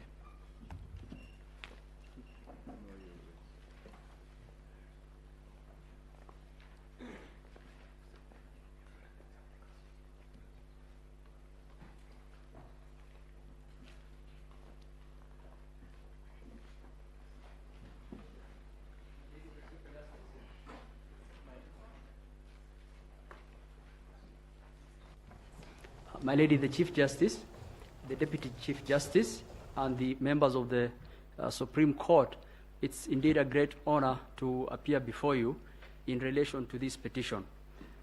My role today here is to take you through the numbers. I will take you through the numbers. The numbers will be running on the screen. Your name, please. My name is Mahar Somane Advocate. My name is Mahar Somane Advocate. I'll take you through the numbers as it relates to the petition that has been filed. I will also give you an audit trail of mechanism which the court can use to measure the petition. The first question that I'll answer today relates to the question that has been put to us. And the first one is whether the postponement of gubernatorial elections in Kakamega and Mombasa counties, parliamentary elections in Kitui Rural, Kachaliba, Rongai, and Pokot South constituencies, and electoral wards in Nyaki West, in North Imenti, and Kwanjenga in Embakasi resulted in voter suppression. The allegation of voter suppression due to postponement of these elections is not a question of hypothesis. It's a question of fact. It's a question of numbers. What I have done is we have gone through the numbers to give you a comparative data on whether the same is true. The first one, as it relates to Kitui Rural, we have gotten the data for the constituencies in Kitui. Your Ladyship, if you look at the constituencies for Kitui, that voter turnout for Kitui Rural was 60.29%. So for us to actually make a comparative data and an analysis to actually see whether there's been voter suppression, we look at the constituencies nearby and see the data we are getting from the constituencies nearby, whether the inference can be made by this court that there has been voter suppression. The voter turnout for Kitui Rural is 60.29%. I have highlighted in yellow in your screens. It is comparatively similar to the voter turnout in Kitui Central. In fact, it is Kitui Rural is higher. Kitui Central is 60.10. It's comparative to Mwingi Central. So to the question the court asked, whether there was voter suppression in Kitui Central constituency because of the postponed election, the answer is an emphatic no. I will go to the second question. The second question the court asked is whether the postponement of elections in Kachaliba and Pokot South led to a voter suppression that led to low voter turnout in favor of the petitioner. The answer is data-based. I have provided the comparative analysis. I want the court to look at it. The voter turnout for West Pokot was 81.44. The voter turnout for Kachaliba was 81.44. I have highlighted in yellow. The voter turnout for Pokot South is 80.44. It is higher than Kapenguria. It is higher than Sigor. Comparatively, in fact, those voter turnouts were higher than the ones which the elections were not proposed. That claim falls flat on the data that were provided to court. I will proceed. I will go to Rongai. The question the court asked is whether the postponed elections in Rongai led to suppression of voter. I have provided the data on Rongai. The voter turnout of Rongai was 61.41 for the presidential. It is higher than in Joro. It is higher than in Naivasha. And it's comparatively similar to the other similar constituencies. To the allegation that there was voter suppression in those places because of the election that was postponed, that allegation is untrue, falls flat on the data we have provided. To the other question, whether the postponed elections in the MCA ward for Nyaki West led to voter suppression, the voter turnout for Nyaki West was 64.32. If you look at North Imenti, it was even lower. It's comparatively similar to the other we have provided. To that allegation, that falls flat on the data than the comparative data we have provided. To the allegation that the MCA ward in Kwanjenga, that there was voter suppression because of that, the MCA ward in Kwanjenga, the voter turnout was 46.32, comparatively similar to Embakasi South, which is 49.62, comparatively similar to Imara Daima and also in Pipeline. To that allegation, when you look at the comparative data, it's not a matter of hypothesis, it is not borne out by the data. To the allegation that the postponed elections in Kakamega led to voter suppression in terms of the petitioner's votes being undercast, the allegation falls flat on the comparative data. We have provided the data for Vihiga, which is similar. Bungoma was a bit higher, but Vihiga is the same. So comparatively, when you look at those data points, that allegation falls flat. To the allegation that in Mombasa, there was a voter suppression because of the election that was run, I want to point out, even in 2017, the general voter turnout in Mombasa is generally very low. That data is available. It's always lower than the other constituencies. But comparatively, it is almost something that is comparable. To those, so I have answered. So to the question that the court put out on the comparative data, the answer is there was no voter suppression in those places. Senior Counsel Kamau Karori has already explained on the reasons why those elections was not held. There was nothing premeditated about those elections, not holding those elections. Reasons have been given in the affidavits of the chairman Wafula Chebukati and Marjan Hussein Marjan. So to that allegation, we want to show the court the petitioners have a hypothesis. We have provided the data to the court to actually aid the court to come to a conclusion. The second question I want to answer that the court put out to us was whether there are unexplainable discrepancies between the votes cast for the presidential candidates and other elective posts. Indeed, if there was unexplainable discrepancies, is a grave issue, which we know. We will show through the data that we have provided to the court that the same is not true. In fact, we can account for each ballot. To just guide the court, refer to the affidavit of Moses Ledama Sunkuli, which is on record. We have provided the comparative analysis. In fact, what I did is we provided the 34C the 37C, 38C, and 39C. Those are the forms for the governor, the senator, and the women rep. We tallied against the presidential. I want to refer the court to paragraph 36 of Moses Ledama's affidavit for the court to look at it. And if you do a tally, and we started with a tally for Senate, if you do a tally for the votes that were cast for the Senate, vis-a-vis, and that, Your Ladyship, that runs from page 13 of Ledama's affidavit up to page 15. And I just did the summary analysis, but there's a very big comparative table that I've put out there. If you do the analysis, you will come to the following conclusion. What is the voter difference between the senator and the presidential? 500 votes. The variance. And how do we account for those variants? So when you do the presidential like for like and the senator, you will get a difference of 22,801. You have to minus diaspora voters, which only vote for the presidential. You have to minus prisons, which only vote in the presidential elections. Okay? And then you have to look at stations which were affected and did not have any results for any of those elective posts. For example, in some of the stations, some few stations, some violence happened. Likely they did not report for Senate. When you do that analysis, you will get the differential is 500 votes. I have done an elaborate analysis also on the stray ballots. When we get to that, I will explain. So the differential between the Senate and the presidential is 500 votes. And that 500 votes, we can account for in stray ballots. I have attached the polling day diaries for Kibra and Makadara. I have done an analysis to actually check what is the stray ballot per constituency. And this tally is like for like. So to the question whether there was a discrepancy between the presidential and the Senate vote, the answer is an emphatic no. It is explainable by looking at what the information that we have provided. To the second question, whether there was a discrepancy between the women member of National Assembly for the women rep as compared to the presidential, I will tell the court to look at page 18, page 17 and 18 of Moses Ledama's affidavit.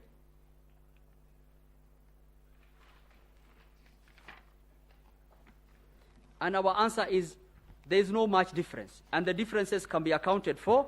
The variance analysis we have provided. To the question whether there was a discrepancy between governor and presidential,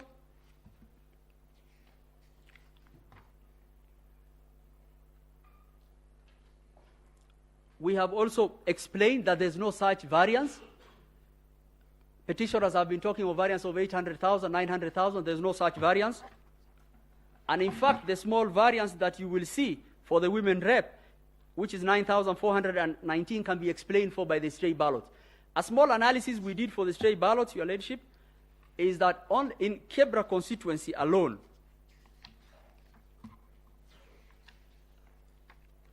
we did a stray ballot analysis, and it's shown there.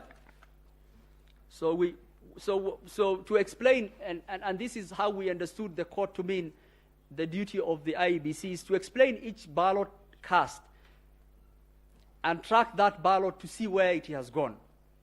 So once we do the analysis for the presidential and we remove the prison voters, once we remove the people who voted for diaspora, once we removed some of the small polling stations that did not report for any of those seats, you will see a small variance. So we thought the court will ask where that small variance is coming from. And so what I did is we went and we went to sample one of the constituencies in Nairobi. And in one of the constituencies, Kibra constituency, we got 405 stray ballots. So you can't account for the way it will work is it will take from any of those ballots small incremental numbers. So you will see a variance of 500 here, 200 here, but cumulatively it is not something that cannot be explained. And I have attached all the polling day diaries. In fact, if you look at the Form 34A, which was supplied to the court, some of the comments section will indicate that they found some stray ballot in the presidential ballot. But to the court, whether there is discrepancy between the senatorial, governor, and the women rep seats, as compared to the presidential, there is none. We have demonstrated that with data. And even when there's a small variance, we have shown the stray ballots that cumulatively over those 3 seats, that will be there.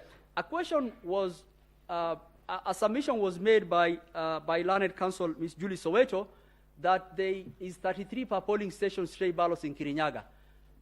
I will explain that. I don't know what numbers they are using. It's an old litigation strategy in numbers for shock and awe. I think what they are trying to, if you look at the numbers for Kirinyaga, there's no difference between presidential and the governor of 22,000. In fact, the variance is 900 votes, which can be explained for by the stray ballots. The number they have indicated for governor, I don't know where they have gotten it from, is not what is in our 37C, and we've indicated that in our submission and also in our presentation. So to the question that the court asked, that whether there are inexplainable discrepancies between the votes cast for presidential as against the governor, for presidential as against the women rep, for presidential as against the Senate, the same is not borne out by the data that we have provided to the court. Now I'll go to another issue which was made heavy weather of by learned counsels on the voter turnout. Justice Moki Wanjala asked, how important is the voter turnout to the actual valid votes and to the actual declarations? Of course, it's an important issue. The only problem with it is that counsel are not understanding how we calculate voter turnout. And I want to explain to the court how voter turnout calculation is done using the kits. Pursuant to the Maina Kiai case, the court was very emphatic that elections must be conducted at the polling stations. And pursuant to that, voter turnout reporting is done per polling station. So how do we do it? When the polling station opens and Kenyans are voting, depending on the network access of the kits will be sending us information every 2 hours. The kit will be telling us 200 people has passed by this kit in this polling station, and that information will be collated until the end of polling day. So 2 things to note here. The first one is that the reporting is done per KIMS, per polling station of the reporting KIMS. So for example, on the 9th August 2022, when the polls closed, the IEBC gave a turnout figure of 56.1679%, which is the percentage turnout. That correlated to the total number of registered voters in those schemes, in those polling stations. The problem that the petitioners are having, they are saying these 56.1679% you announced must be of the total people in the register, which is 22,140,258. 120,258. We don't do that. We report per KIMS. So if 200 people reported in that KIM and the number of registered voters is 600, we say 200 of 600 voters. We add the next KIM, 300 people have reported, we say 300 over 600 voters. The next KIM, 400 KIMs have reported, 400 over 600. We keep on aggregating until we see how many KIMs have reported of those polling stations. Why do we do that? Because of 2 reasons. The first one is, which is in the affidavit of Hussein Marjan and the affidavit of the chairman, because of network issues in some places, far-flung places in Kenya, some of those schemes will report late. Some of those schemes will report much later. So if we did a number over the total number of registered voters, we'll be giving a false turnout. So the turnout we give is based on the aggregated voters of the reporting station in that scheme.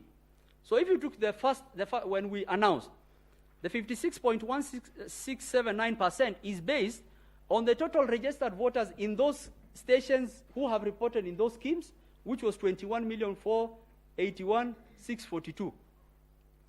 Your Ladyship, you'll realize this is much lower than the total number of registered voters. And we'll keep on accumulating. Schemes will keep on reporting. 235 polling stations went manual. We will have to later on aggregate the 235 polling stations which went manual. Then we come with a total voter turnout. And if that is the reporting we do, two arguments that have been made in the petition of Omtata and in the petition of number 5 fall off. The first one is, their contention is that the chairman announced a turnout on 10th August 2022. That is the third line, Your Ladyship and members of the court, announced a turnout of 65.4%. What we have indicated is 64.6%. Your Ladyship, I will pause there to just inform the court that the chairman clarified that statement. The recording is in the affidavit of the chairman. And the actual clarification the chairman gave, he said that the total reporting polling stations, and if you hear his statement, it will give some clarification. We never say the total number of registered voters, because we will have that information when our manual count and everything has reported. We say total number of polling stations reporting. So in those schemes. So they're saying 64.6% must be of the total registered voters. That is their contention. That is their voter turnout. That is not the voter turnout of IEBC. The voter turnout as a percentage was, at that point, 64.6%. The number of reporting schemes were 21,926,565. You will notice from this number, there are some polling schemes which haven't reported. As they go to the constituency tallying center, those schemes will report. You will also notice that we haven't included the manual count to give us a total figure of the total voters who will have registered, who will have reported. On 10 August, when all the schemes returns have come from all the polling stations, the number of persons identified, that is the last number on the table, 14,239,62. As against the total registered voters in those stations which reuse the schemes, 22,005,541, giving a turnout of 64.7103. You notice, Your Ladyship, we haven't included the manual count. So that is all schemes in all polling stations. What remains now? Manual count. And this is important. I will pause there. We were very deliberate in trying to help the court in be able to identify and actually provide an audit process for the contesting parties' allegations. In the affidavit of Michael Ouma, we have attached 7 volumes of the schemes returns for every polling stations in the Republic. Why is that important for the petitioners and the court? That is the first audit trail process. How is it at the first audit trail process of? We've provided the schemes returns per polling stations in the Republic. We've also provided the certified copy of the 30A. So if anyone wanted to look at how many people pass in that polling station, you will look at your schemes return, you will look at your 34A.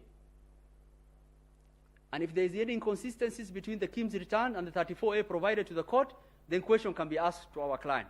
So in providing an audit trail process, the first way of providing an audit, which is both manual and electronic, is the schemes return provided in the affidavit of Michael Ouma in 7 volumes, as against the certified copy of 34A we provided as per the regulations of this court.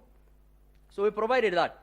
And if you look at those KIMS returns, they will correspond with this. They are from 45,994 polling stations. The number identified by KIMS, 14,229,862. The total number of registered voters, 22,005,591. And the percentage is as indicated.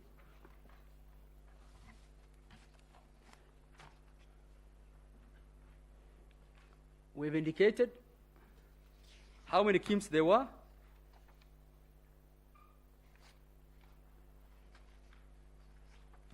And I just want and after the aggregation of the manual and the KIMS, and that's the table that's there. So to the question, I think that is important for the court, and the court will ask, is the first question that the court will ask, what is the registered voters in the Republic? And I think that is not contested.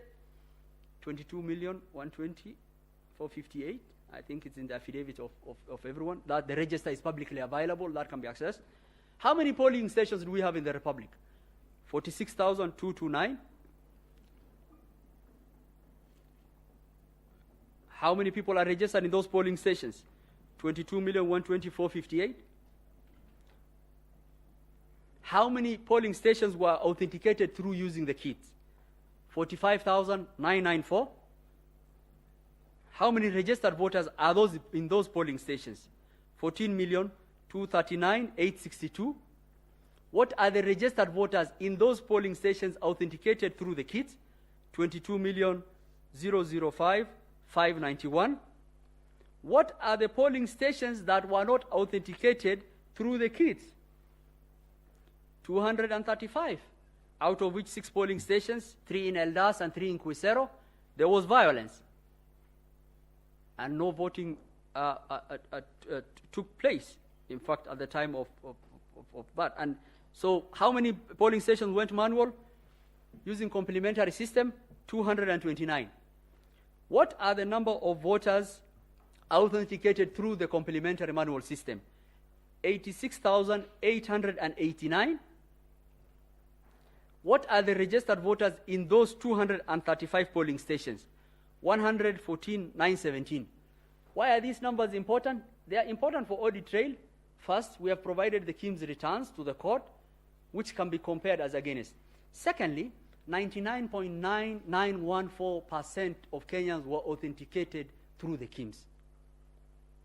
Less than 0.001 Kenyans were authenticated through a complementary mechanism. And the reason why I go back to that is giving the court an integrity check as to what we did. So if we are telling the court that 99.99% of Kenyans were authenticated through the kits, we have provided the receipts from those kits to the court, we have provided the Form 34A, then the court can compare and will bear out the work we did. Another allegation falls off. So what is the allegation in the Omtata petition? And I will go back to the turnout table. My ladyship.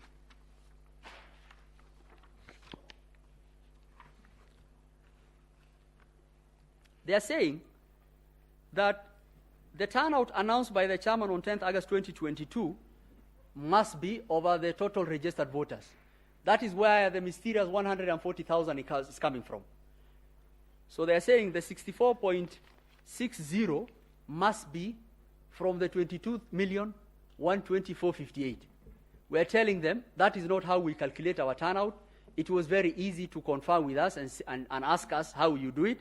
We're telling them that number is out of 21,926,565. We could not do it over the registered voters because some stations went manual, some KIMS had not reported. How will we give a number over a total in which we don't know the status of some of those stations? Because the returns have to come for us to be able to give that.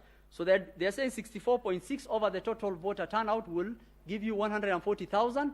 IEBC has not accounted for 140,000 voters. It's a lie. I think they are wrong on the maths, and they are wrong on the substance, and they are wrong on the substratum of how we are calculating that. And I think it's imperative that the court understands that. So the issue of 140,000 is not here nor there, and we have demonstrated that. And the second issue is they say that there was 110 voters error, 110 error in the Form C. By virtue of that, the Form C is not a valid vote. We have acknowledged that error. It's a data entry error in 2 stations in Kilifi and 1 station in West Pokot. It is the error form for the C is attached to the chairman's affidavit of 110. The Form C is a collation of 46,229 polling stations, and there is an error of 110 in which we have explained the data entry. I think that is not something that is material to the Form C for the court to say that a Form C is invalid because of an error which you have acknowledged. Your Ladyship, we also want to confirm to the court, we have done an error report for each and every polling station in the Republic. And this is going to be, and we really are craving for the scrutiny report to bear, and this will bear us out.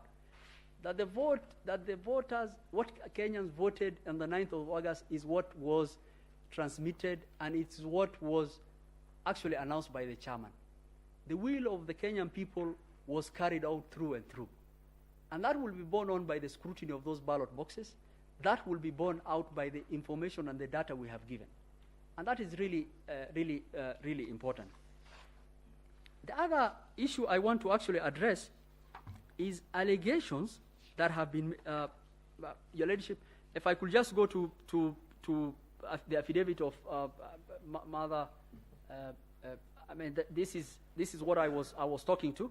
I mean, there's an allegation of paragraph 96 of the affidavit of the petitioner that alleges there's a variance of 25,000 between governor and president. The correct position is there's a variance of 900. It's worth noting the county is home to 2 prisons.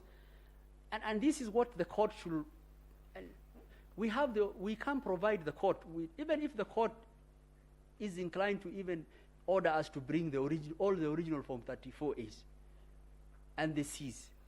We are ready and willing to provide that to the court.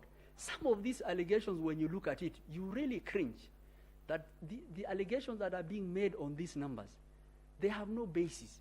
You will actually wonder how will someone write something like that in the petition? We have provided a tally of our the C series for the governor, for the senator, and the women rep. And we're ready to provide that to the court. We have put that in our affidavit. We are ready to provide whatever the courts will require to actually prove some of those numbers that are being banded. And some of these numbers are just meant for awe and shock, because it is very shocking to the court, to the conscience of the court, if you are told there are 25,000 people who walked into the polling stations in Kirinyaga, voted for the presidential candidate and did not vote for anyone else. It's really amazing. I will expect a variance because of the small stray ballots here and there, or maybe the prisons and diaspora, but it will not be 25,000. It's something should be that is explainable. And that is why the petitioners are wrong on the data, they are wrong on the numbers. And I will also demonstrate they are very wrong on even the ICT. I will add on to what Judge Eric Gumbo had also submitted. There are 2 allegations that are being made that the Form 34A, and I want to explain this to the court. So we have 3 audit trails or 3 verification processes for the court. The first I mentioned, it's the EVI, the electronic voter identification. We have given the KIMS return to the court. So the court will look at the KIMS returns and look at the AOL, the tally. The second one is when the Form 34A is being sent, and I've seen a lot of wild allegations being made, and I want to just explain this to the court. At the end of the polling, what happens is the kit, it converts itself into an RTS system, a result transmission system. The PO scans a QR code.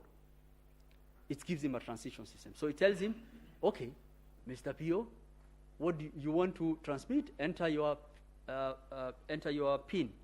He will enter his code. It gives him a query. You tell him, what do you want to do? He says, I want to transmit 34A.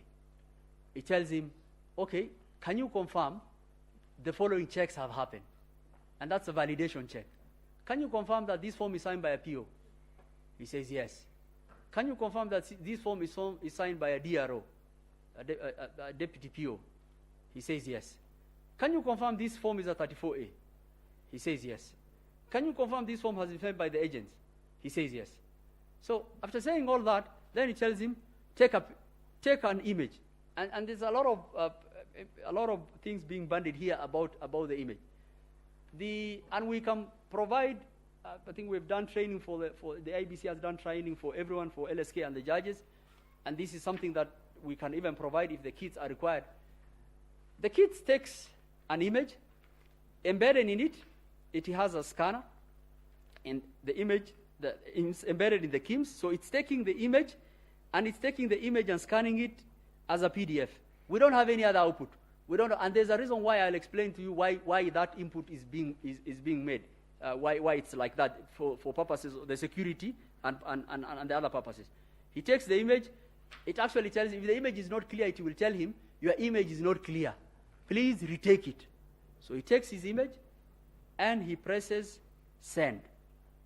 That image travels from that, it is gone. He cannot recall. In fact, even if he does not have network, it will tell him the image has been sent, it will arrive when it will arrive. That image cannot be recalled in PDF. There's nothing that can be called. That scanned image in PDF, there's nothing that can be done about it. That is gone. When he gets network, or immediately if he has network, it will hit our portal. Now, when it hits our portal, it's something akin to someone who's coming in the Supreme Court. The Supreme Court is established by the Constitution, and it has the jurisdiction by the court is limited by the Constitution. So those forms answer some jurisdiction questions before they are admitted into the public portal. What are those questions? So they ask, okay, you have come here, you have come into the court. If you want to sit here inside the court, answer the following question. They ask, are you a 34A? He says, yes, I am a 34A. Okay, do you confirm that you come from the code of the polling station? So it has a code of the polling station. So it will run against the polling station codes, it will confirm.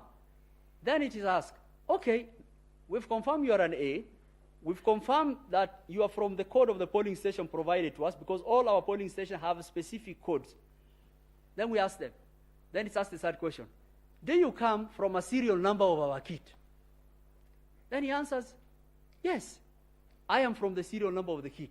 If it is another form which is coming, are you from, if it's not from a serial number, it checks, it tells, no, you can't come in here, you have no jurisdiction. So it tells, do you come from a serial number of our kit? He says, yes. Then it's asked, do you come from the SIM card that has been provided officially, that we have the list for from the various providers? It answers yes. Then it's given two security features, which are very important for the court. So it's given two security features. It is given a date stamp. And I urge the court to interact with the public portal. I want to confirm to the court 800 million persons access our portal. It did not even blink for a second. Its security, its firewalls, and the SOC are military grade. And in fact, a lot of the allegations that are coming from the other side is, people are so frustrated in trying to hack our system is, why is your system so good? Our system is so good because it's based on blockchain. It actually, what it does, it actually gives resources as is required.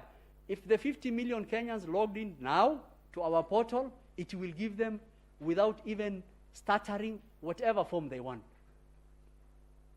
And it will allocate resources on how many people. Out of those 380 million people, 300 million were Kenyans who downloaded, who looked at the result.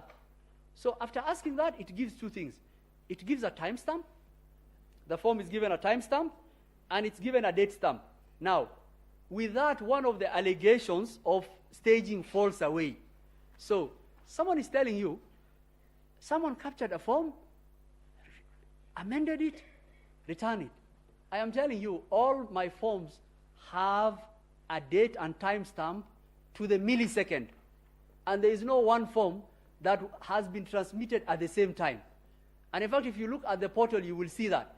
You open the portal, if you look at the tab of the portal, it will say 34A. It will tell you the polling station. It will tell you the KIM serial. It will tell you the date the form came. And how precise is this system? Some of those forms came on the date of the election. Some of the forms, because of tallying, came a day later. Some of them came 2 days later because of the elections in Eldas. And it will give you the timestamp to the millisecond. And actually, if you look at it, so if someone is telling you, oh, we had staging of 11,000 forms, you will expect that to the millisecond, right? To the millisecond, you will get 11,000 forms which have been uploaded. And I want to inform the court, there is no one who can upload the Form 34A. Form 34A are only transmitted from the KIMS by the PO. Neither Wafula Chebukati, nor Hussein Marjan, nor Boya Molu, nor anyone else can upload Form 34A. Form 34A is transmitted from the polling station, goes, and that is the end of that story. And once it goes, it asks those questions. Now, our forms are designed that way. Why? Some of the forms that have been brought to you, and with due tremendous respect, I spend a lot of time with my ICT people and look at some. Some of those forms are doctored forms. Why are they doctored?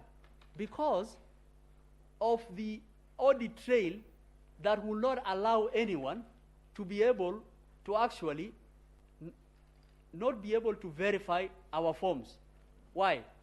So I told you about the EVID and the KIMS, returns plus the form.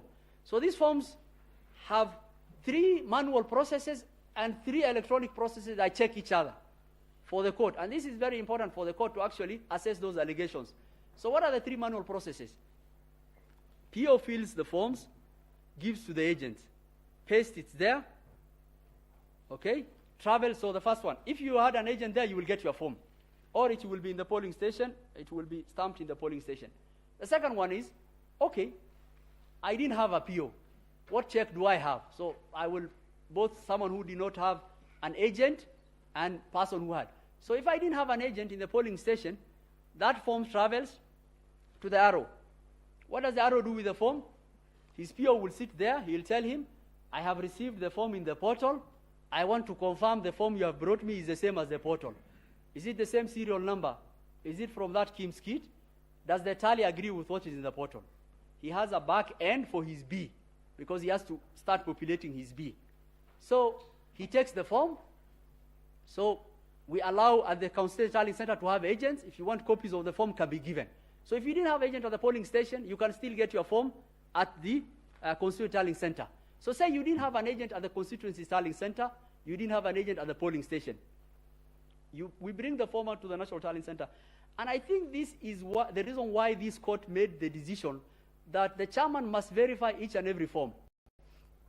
And court will take judicial notice of what's going on in Bomas. We had 14 verification desks. The arrow will come. I had the pleasure of actually going through the process. The arrow will come. He will be told, okay, you've come with your forms, sit. He will be admitted, and then the verification desk will have all the 4 agents for all the presidential candidates. We take the forms as they are. We make copies of the originals for them. Remember, they have their agents' forms. We make copies of the original. We tell them, okay, these are the copies of our original. Have your agents' forms, compare with our originals, but also what we are going to do is not a verification process. We'll do a forensic audit for you. We'll call the arrow. He will sit on the table there. He will go form by form. Is it the same serial number? Is it from that polling station? We provided microtext readers. We provided watermark readers of the originals. The agents are seated there. They will check, and they will look at it. And the form will have the IBC. It will have the watermark reader. It will have everything. So even if you don't have the forms at the CTC and at the polling station, and you had the form at the constituency, and you are given the form as at the NTC, you could still verify and actually check. After that, they will go to an ICT desk. The ICT now will confirm whether those forms and what is in the portal is the same. And some of the persons who've sworn some of the affidavits in the petition were seated on those tables. The ICT will open up his portal. He say, oh, this is the public portal. I am looking at the form. Let's confirm what is in the form, what is in the portal. Do they tally? They tally. If there's any issue, we do an error report, which we have provided to the court. We have provided error report to them. That process is documented. And even if you didn't have all those agents, then you had an opportunity to do at the National Tallying Center. After that, we tell them, okay, we've started populating the C. Now, have you verified this polling station? Yes. Okay, now we put that into our C. And the idea that the C was kept on changing and some officers had access to the C, actually that allegation falls off. Why? 14 officers, and we've attached that into the affidavit of Martin Nyaga, including the chairman's PA, Mr. Abdi Dair, who is a registered, who is a returning officer, and 14 other persons were mandated to actually do that verification process on the table. There's a process for them to be given that access, and the access, what access do they have? People are burning up a lot of things, servers and things like that. So there are 3 applications level in any system. You will have the application, you will have the operating system and the network, okay? So everyone has access. So they have access for the verification of the 34C. So they'll be told, we're putting in this polling station to the C, are you okay with it? Does this tally with what is in the original? They will say, yes, that is populated. When we finish for one constituency, we print that aspect of the Form 34C, because Form 34C is something that is gradual. The verified form from the form that has traveled from Kipini in Lamu to the CTC, Constituency Tallying Center, through the portal, physically through Bomas, through the verification desks of the agents and the people complaining here. Now they are told, are you okay if we put into the C? It's put into the C. It's printed out, and that is what was being announced. So if you got the logs for the C, it will say, the person who's authorized printed out a C because it was being announced. Some of the commissioners now complaining were announcing those forms, and it's incremental. It will go on until we finish. Now coming back to the form. So the first security feature is, if you look at the portal I've indicated, it has all those. But we put security features to enable the court and everyone to authenticate our forms. If you open our forms in Acrobat Reader, you will get a signature panel.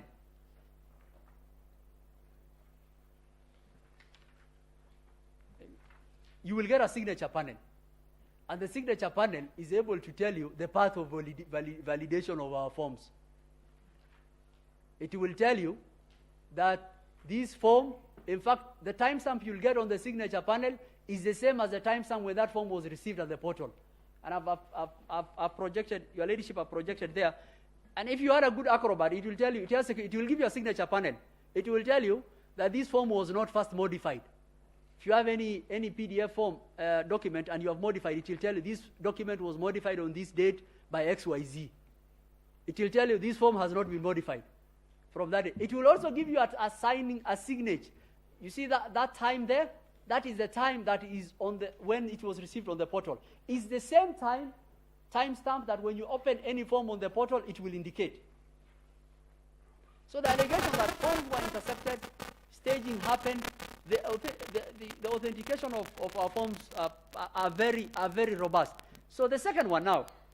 So how is someone able to prove that our forms do not tally with what is in the portal?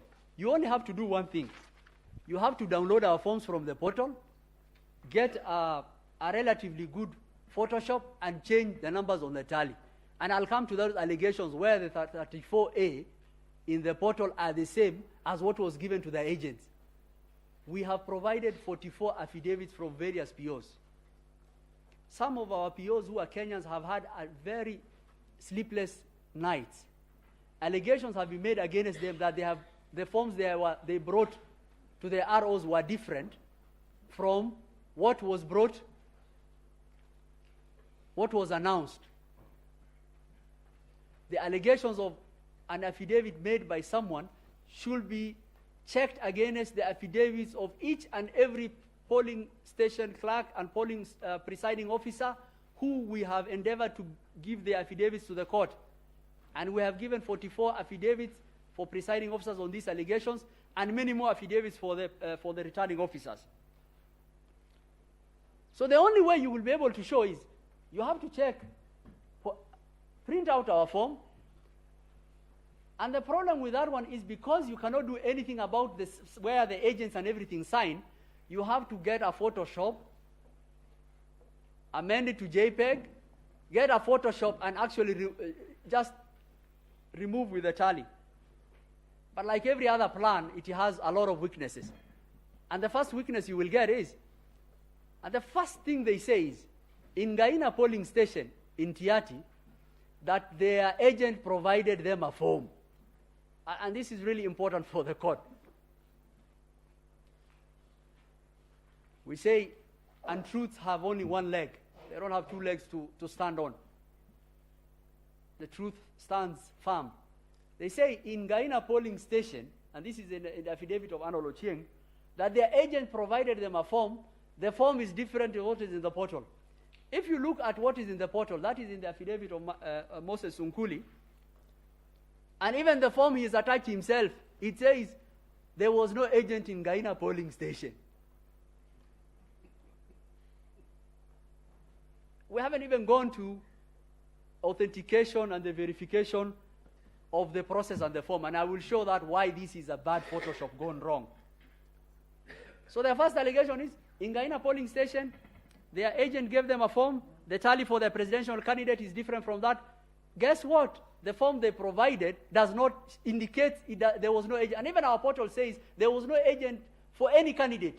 Not only for them. In Gaina, there was no agent for, I don't know why the parties didn't send an agent there. Maybe because of security in Tiati, or we don't know. But there was no agent for anyone. He says, I had an agent, and this is his tally.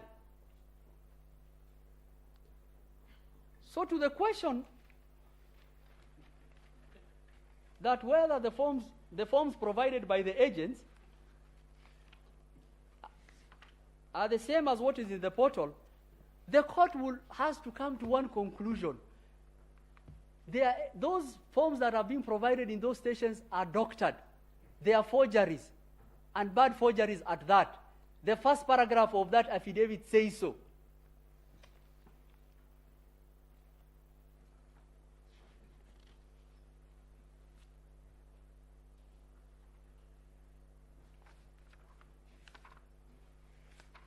The other thing you will notice, that what they have attached, we were very deliberate why our KIMS kit will have an imaging software embedded and sent in PDF. One is because of the security I've indicated.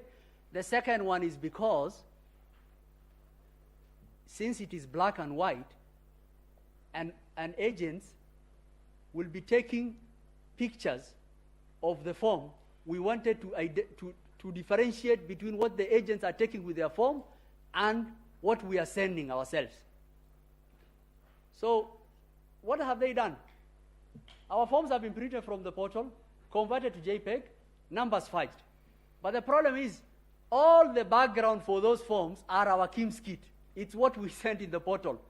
And I've indicated that in the affidavit of Moses Sunkuli. The second and the more problematic thing, and analytically the court will ask, is it possible that 44 agents all over Kenya will take pictures of forms in black and white, the same as the background of our KIMS kit?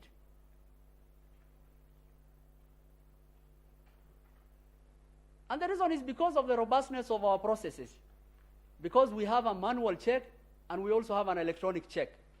The manual check I have described, the electronic check, the EVI. The second electronic check, I have described how our forms arrives.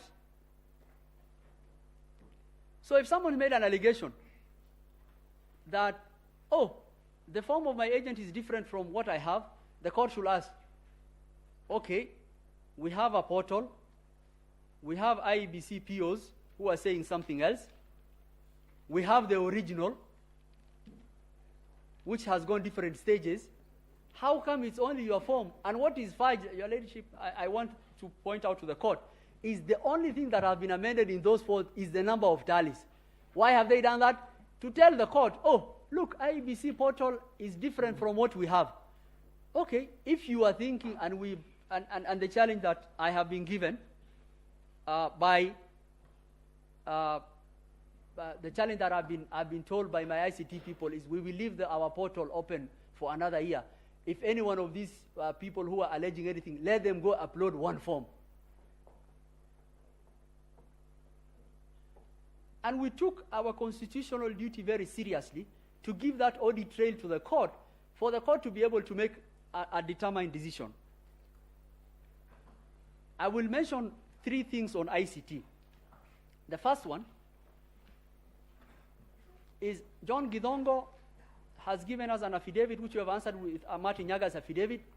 He has given forged logs. And when we actually answered and actually told him these are forged logs from 2017, he said, oh, these are demo, but these are the real ones.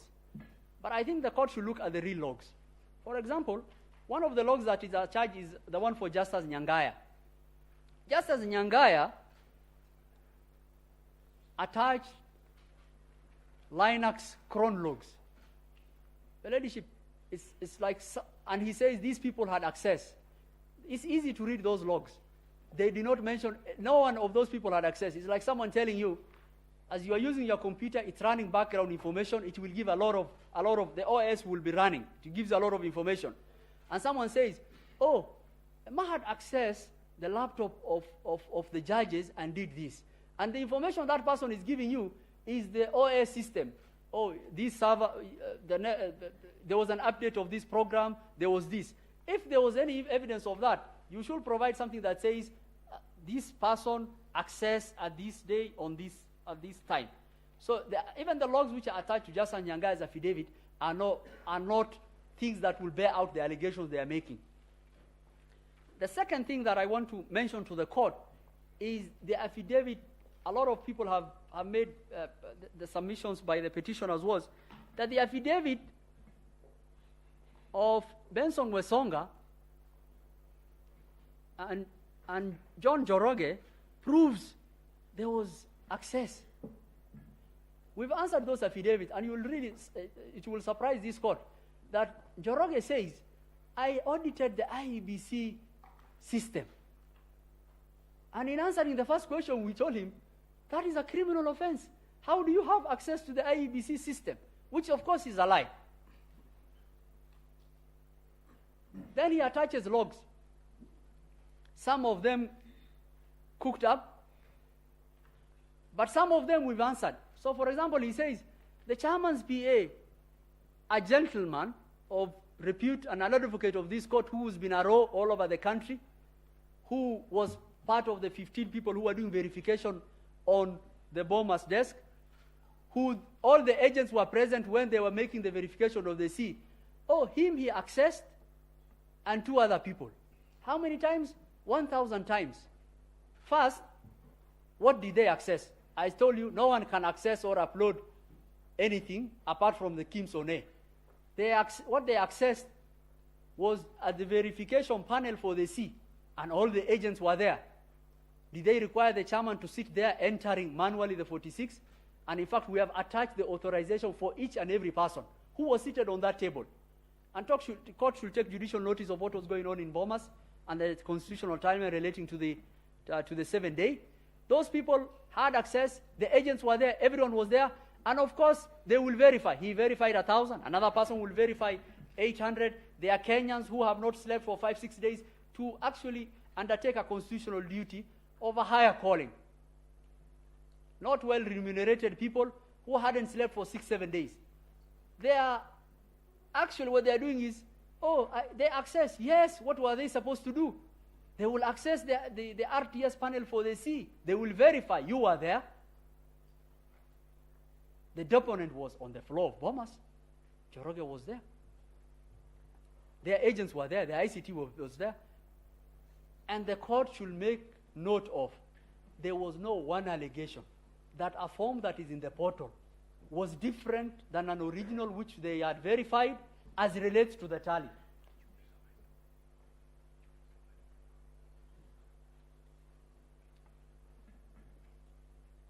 So there's another argument that they say, our client, the petitioner votes were deducted and added to this. We told them, show us the proof. How are they deducted? We have 7 proofs. So in mathematics, you use proofs to prove a point, to prove knowns and unknowns. We have 7 proofs. We have our rows at the polling station. They had agents. You had agents at the CTC. We have the original. You have agents at the NTC. We have original. We have what is transmitted in the portal. We have original. All of them tally, and you are saying your client's votes were deducted. How?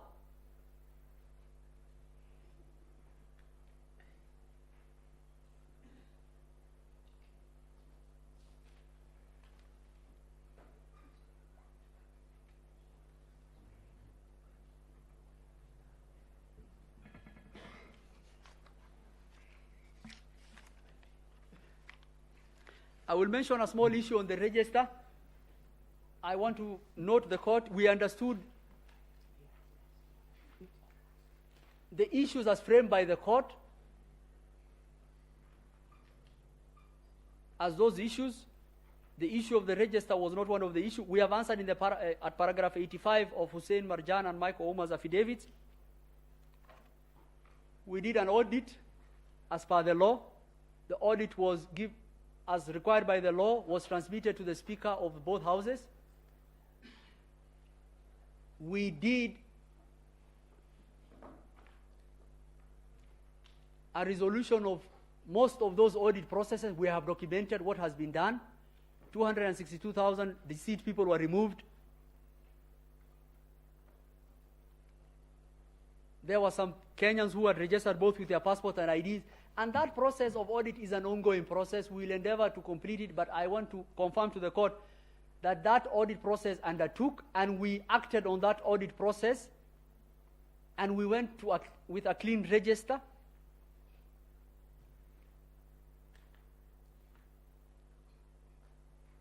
With the elections.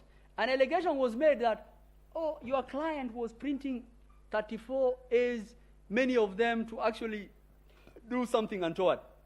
We want to tell the court, and we have put before the court, that the reason that was actually done, Book 2 of 2 and Book 1 of 1, is to ensure that as many Kenyans as possible had copies of the 34A. So you have a Form 34A, and if you printed only 6 copies, one copy goes to the ballot box. 1 copy is supposed to be attached to the polling station. Those are 2 copies. 4 copies are supposed to be given to presidential copies to the presidential candidate. Then we have an issue that a copy has to go to the RO.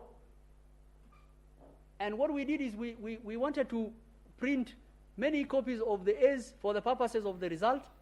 And the reason why, because the carbon copy, if you reach 6 and you are actually writing on the carbon copy that you are giving copies of, when you reach the 3rd copy, it will not even be able to, you will not be able to read it. When that happened, the petitioners, together with religious leaders, traveled to Greece, and they raised an issue. They say they did not want Book 2 of 2. So what did we do? We just gave instructions. We had a meeting with them. The same was shared by the chairman. The chairman, the same directive was given to our officers, and when they opened the polling stations, Book 2 of 2 was being put in the ballot box. 34 2 of 2.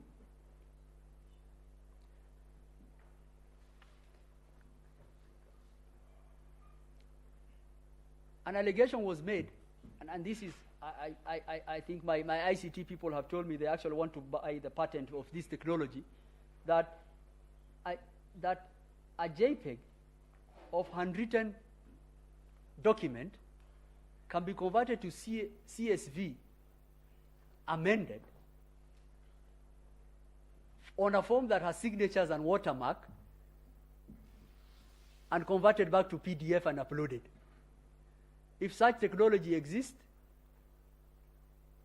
we actually want to buy its patent. It's actually impossible to do that.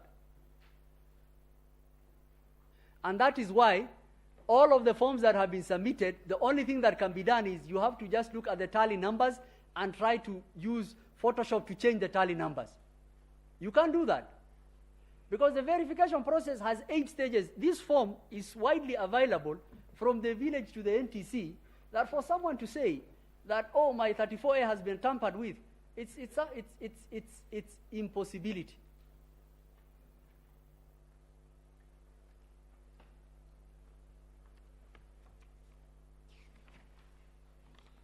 To just conclude, the petitioner's case says 500,000 Kenyans who conducted the elections, POs, deputy POs, ROs, and everyone, conspired against them. That is, the numbers don't pan out. The allegations of the form don't pan out. And the question I kept on asking, and this court should ask, is, what if on the day of the election, God forbid, that the RTS system of IEBC collapsed? And the only thing that is available to this court are original Form 34As. Will this court say, since your RTS system collapsed, there's no election that you held, that the franchise and the vote of the Kenyan cannot be gotten from those ballot boxes and those forms?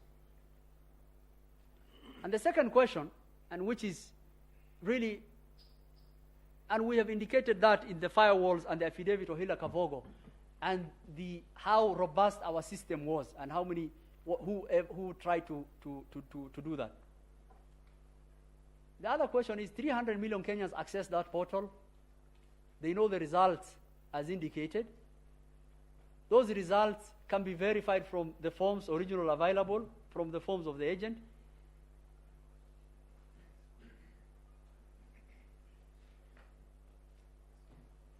And I think the court should make a determination that their numbers don't add up. The allegations of the form fall flat on what we have demonstrated. And the allegations relating to forms in the portal being different from what their agents have are an attempt to actually present the court with evidence that it forged.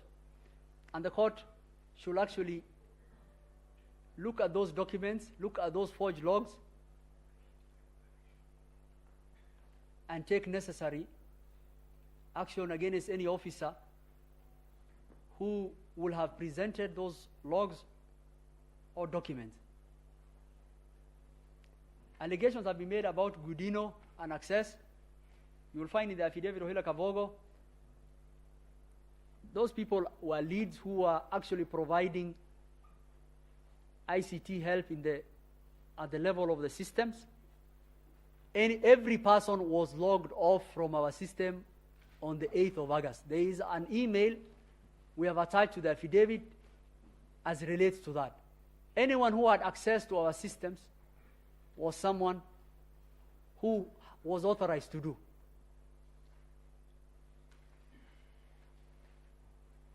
And finally,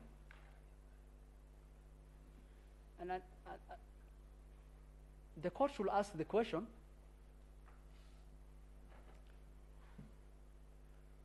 whether the 50% plus 1 was met.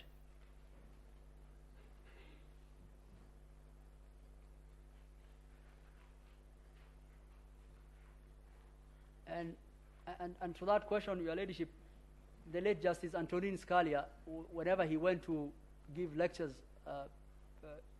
to all over the United States, everyone used to ask him about Bush v. Gore, and he will know whether someone is a Republican or a Democrat as to the question they will ask, and his answer will be, get over it, it's over.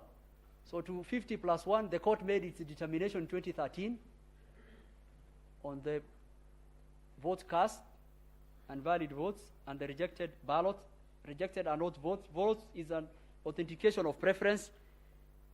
There's nothing called rejected votes. That's a rejected ballot.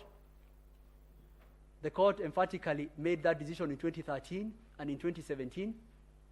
To the petitioner's answer as to that, I think the simple answer will be, get over it. With those few remarks, I yield the floor.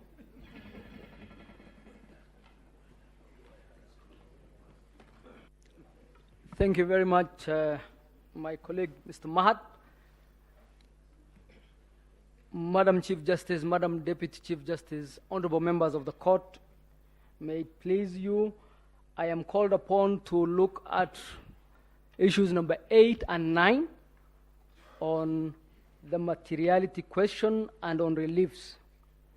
My Lord, in view of the time, I will not go into... Sorry, Counsel, for our recording system, if you can just introduce yourself. We know you, but for our... I apologize, my Lord. My name is Abdi Kadir H. Muhammad. I appear with my learned colleagues for the IEBC and the chair. My lords, my ladies, in view of the timing, I will not go into a lot of the law as far as the standard of proof is concerned. This matter is tried as far as the law is concerned. The standard is higher than for civil cases, normal civil cases, but does not go as far as required for criminal cases. In other words, it does not go as far as beyond reasonable doubt, but it is higher than a balance of probabilities, except where criminal conduct is alleged or there is an election offense alleged, in which case then you go to the higher proof beyond reasonable doubt.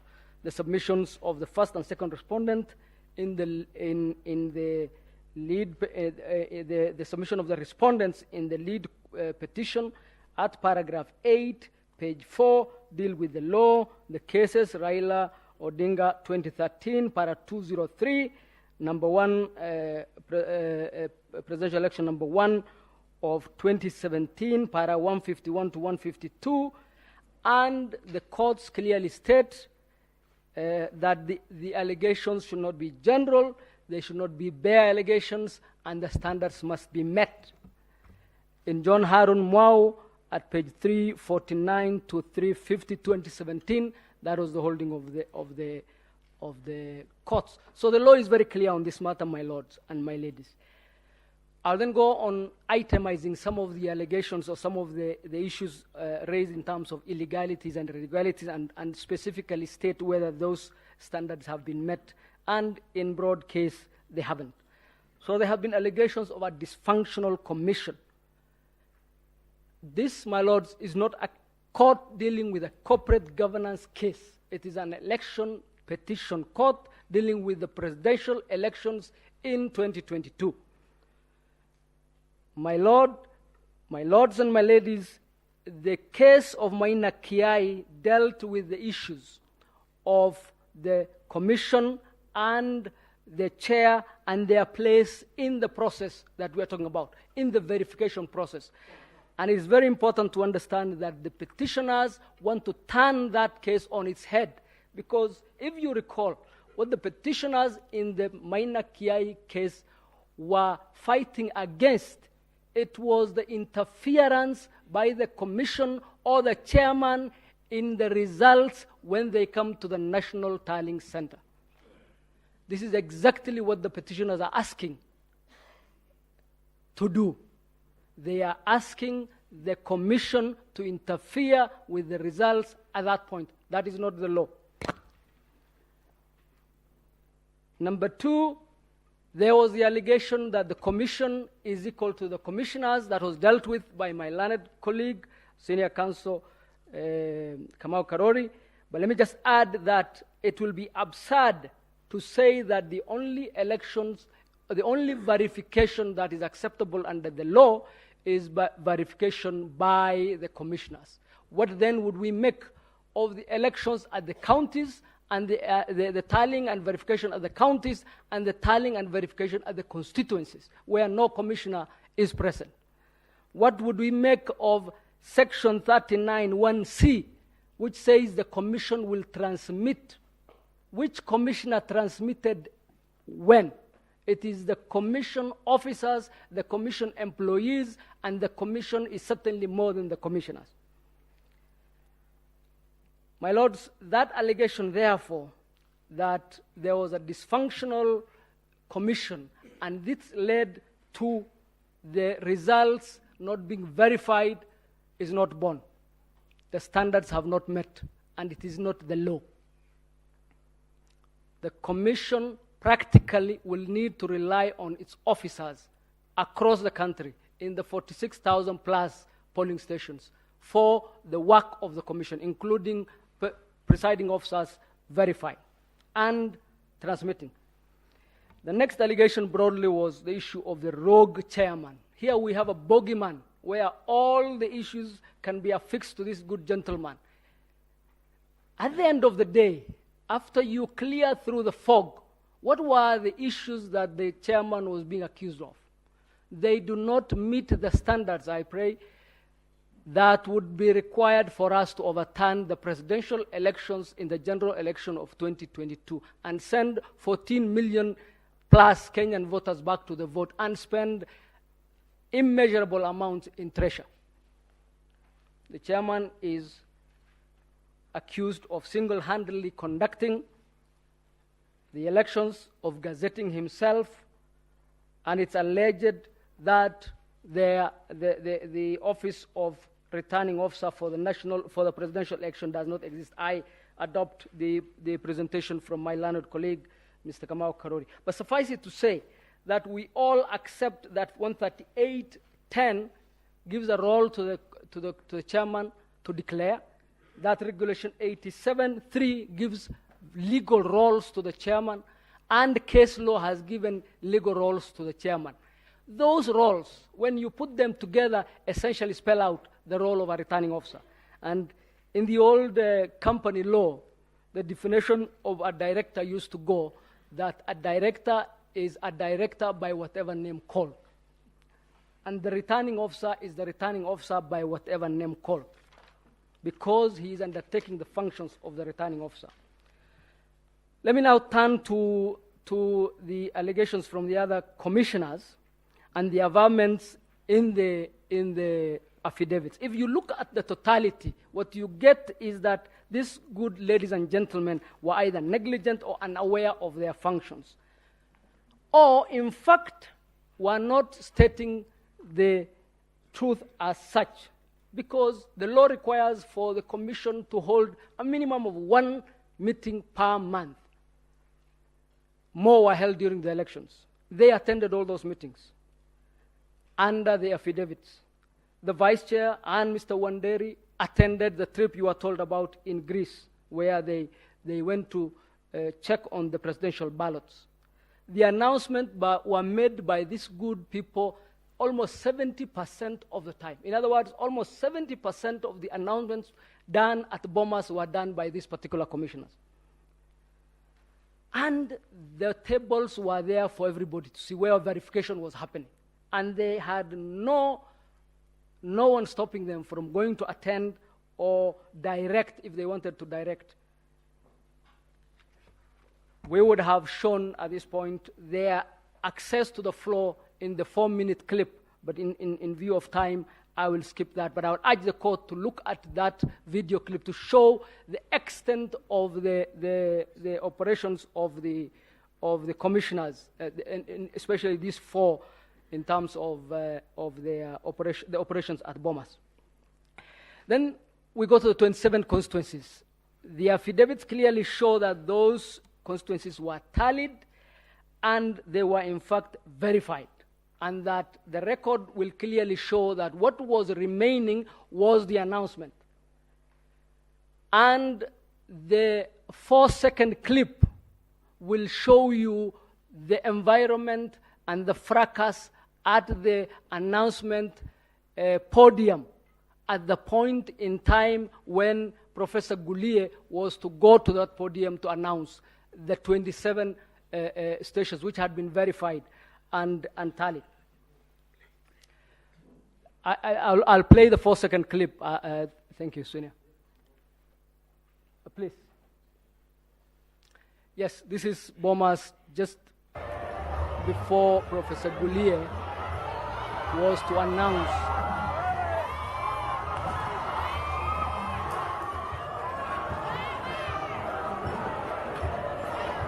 This is covered in the affidavit of the chairman, and is also touched on in the affidavit of Professor Gulie and also the chief executive, Mr. Marjan. My lords, that was the environment at that particular time. It was practically not possible for Mr. Gulie to announce. Our contention is that lack of announcement does not go to the level where you would consider those constituencies untallied or unverified.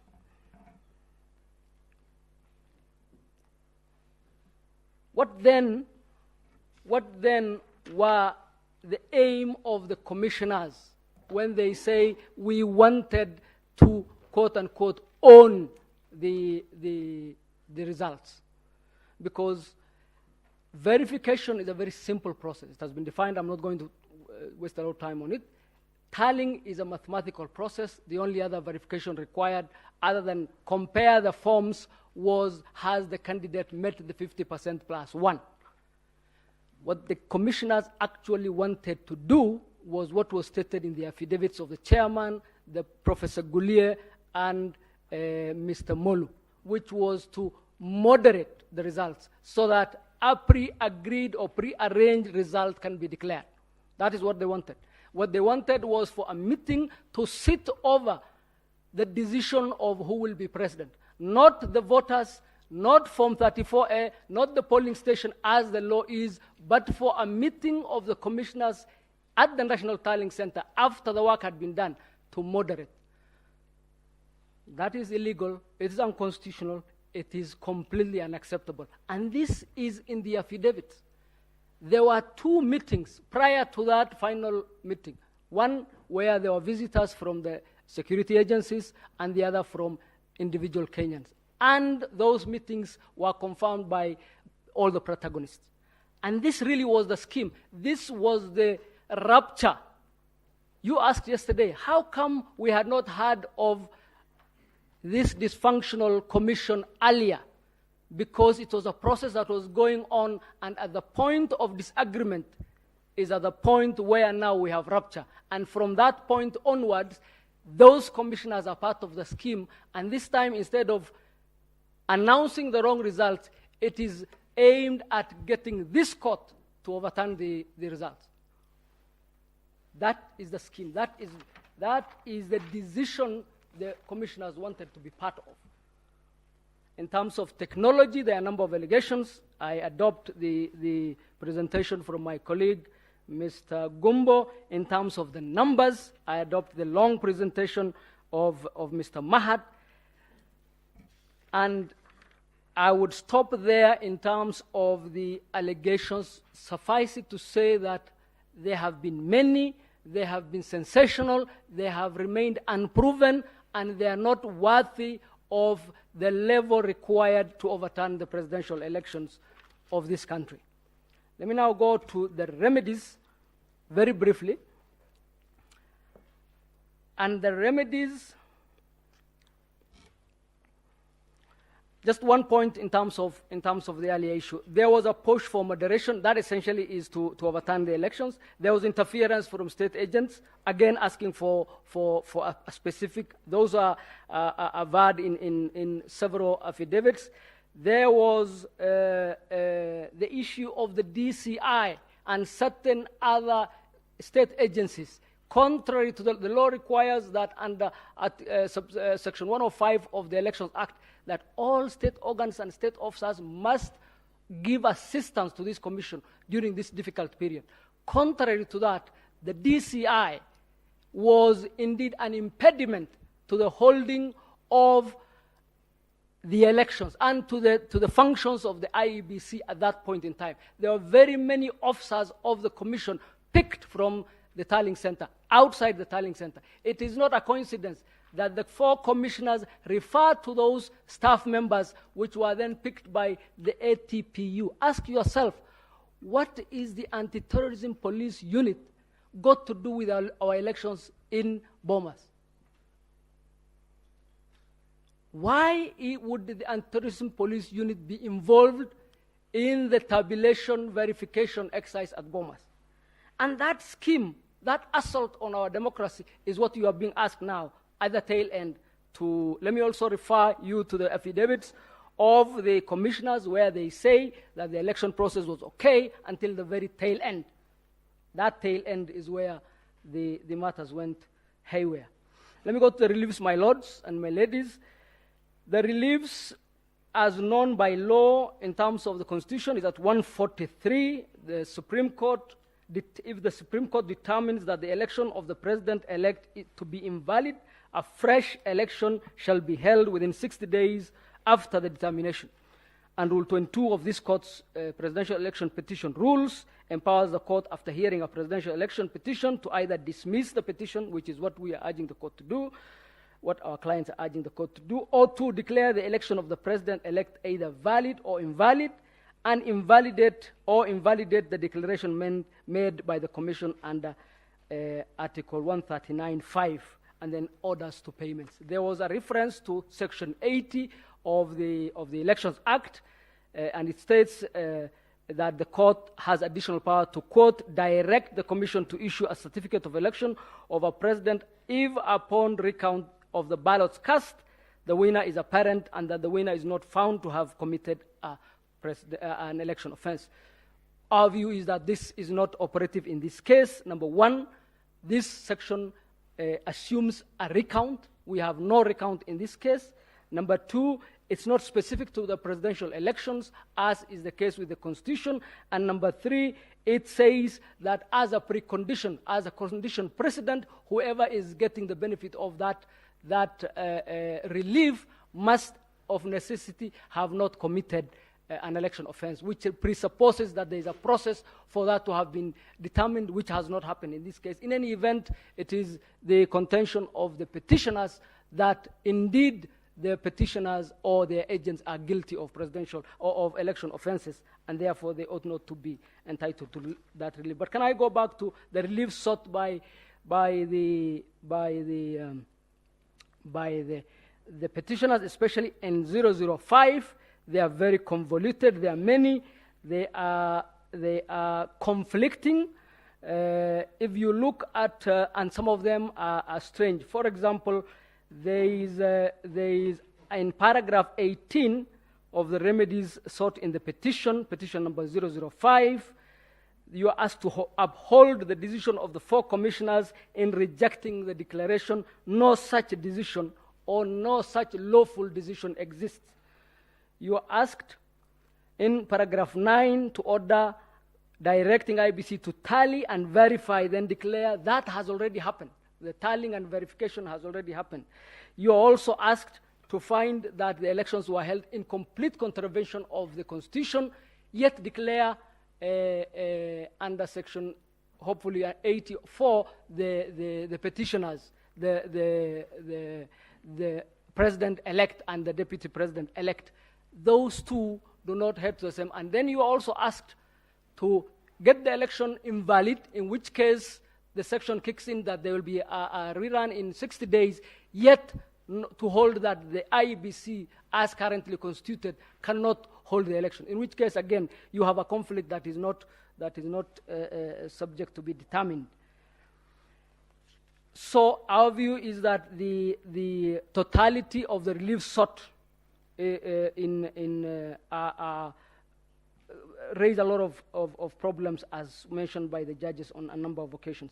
In terms of the reliefs we are seeking the reliefs as listed out in the responses, all of them, and jointly. We are also seeking reliefs as far as the chairman is concerned, as far as the number of criminal actions stated or alleged in the respondents. I adopt all the affidavits, my lords and my ladies, stated by my learned senior Professor Gideon Mugai, and the presentations thereafter. Suffice it to say that what we have witnessed is at the tail end of a very long process. We in this country have gone through a lot of reforms as a result of elections. If you recall, the entire ECK was disbanded by legal fiat as a result of an election. Thereafter, we have had to completely redo our election infrastructure. We have come to the point where this court 5 years ago laid the law.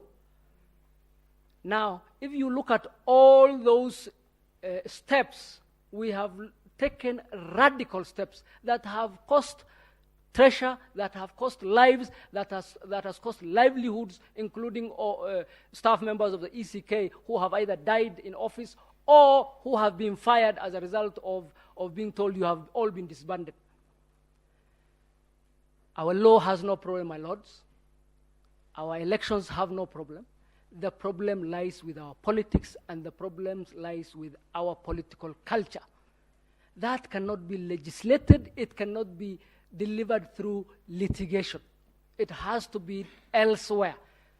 men and women who run for office in this country must accept that it is possible to win. Indeed, it is even more likely to lose, because typically an election involves more than two people, and the chances of the losers being more than the winner are very high. Until we accept that, we are going to be harming the country, we are going to be harming our institutions, we are going to be hurting independent institutions and individuals who work in those institutions. Kenyans who give a lot, ask for nothing, and get to be denigrated in the hallowed halls of this court. My lords, I will stop there. I will ask my... Thank you, my lords and my ladies. My lady, learned members of the court, it gives me great pleasure to return back to the court 13 minutes and 20 seconds. Thank you very much.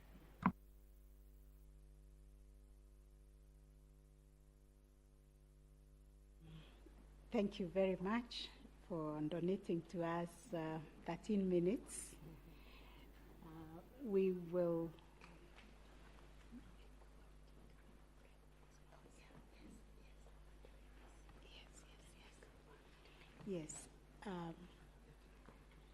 we would like to break now and resume exactly at 2, when we will start now the case for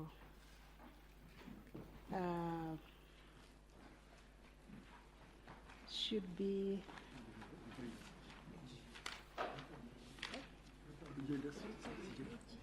yes,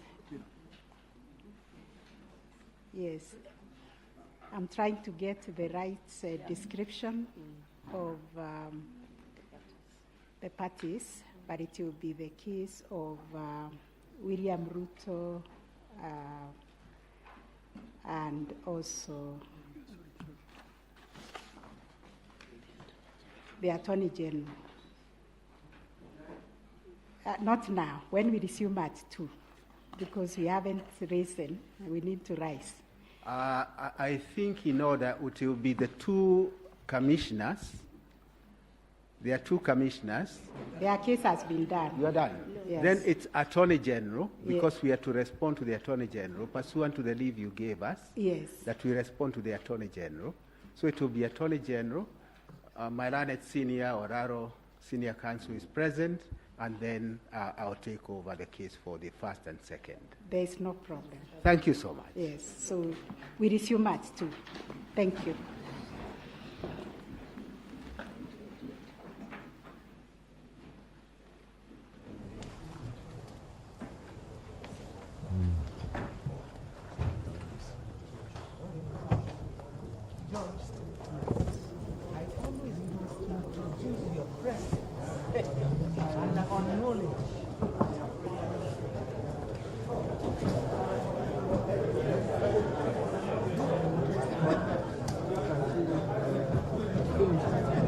Finishes life with breath.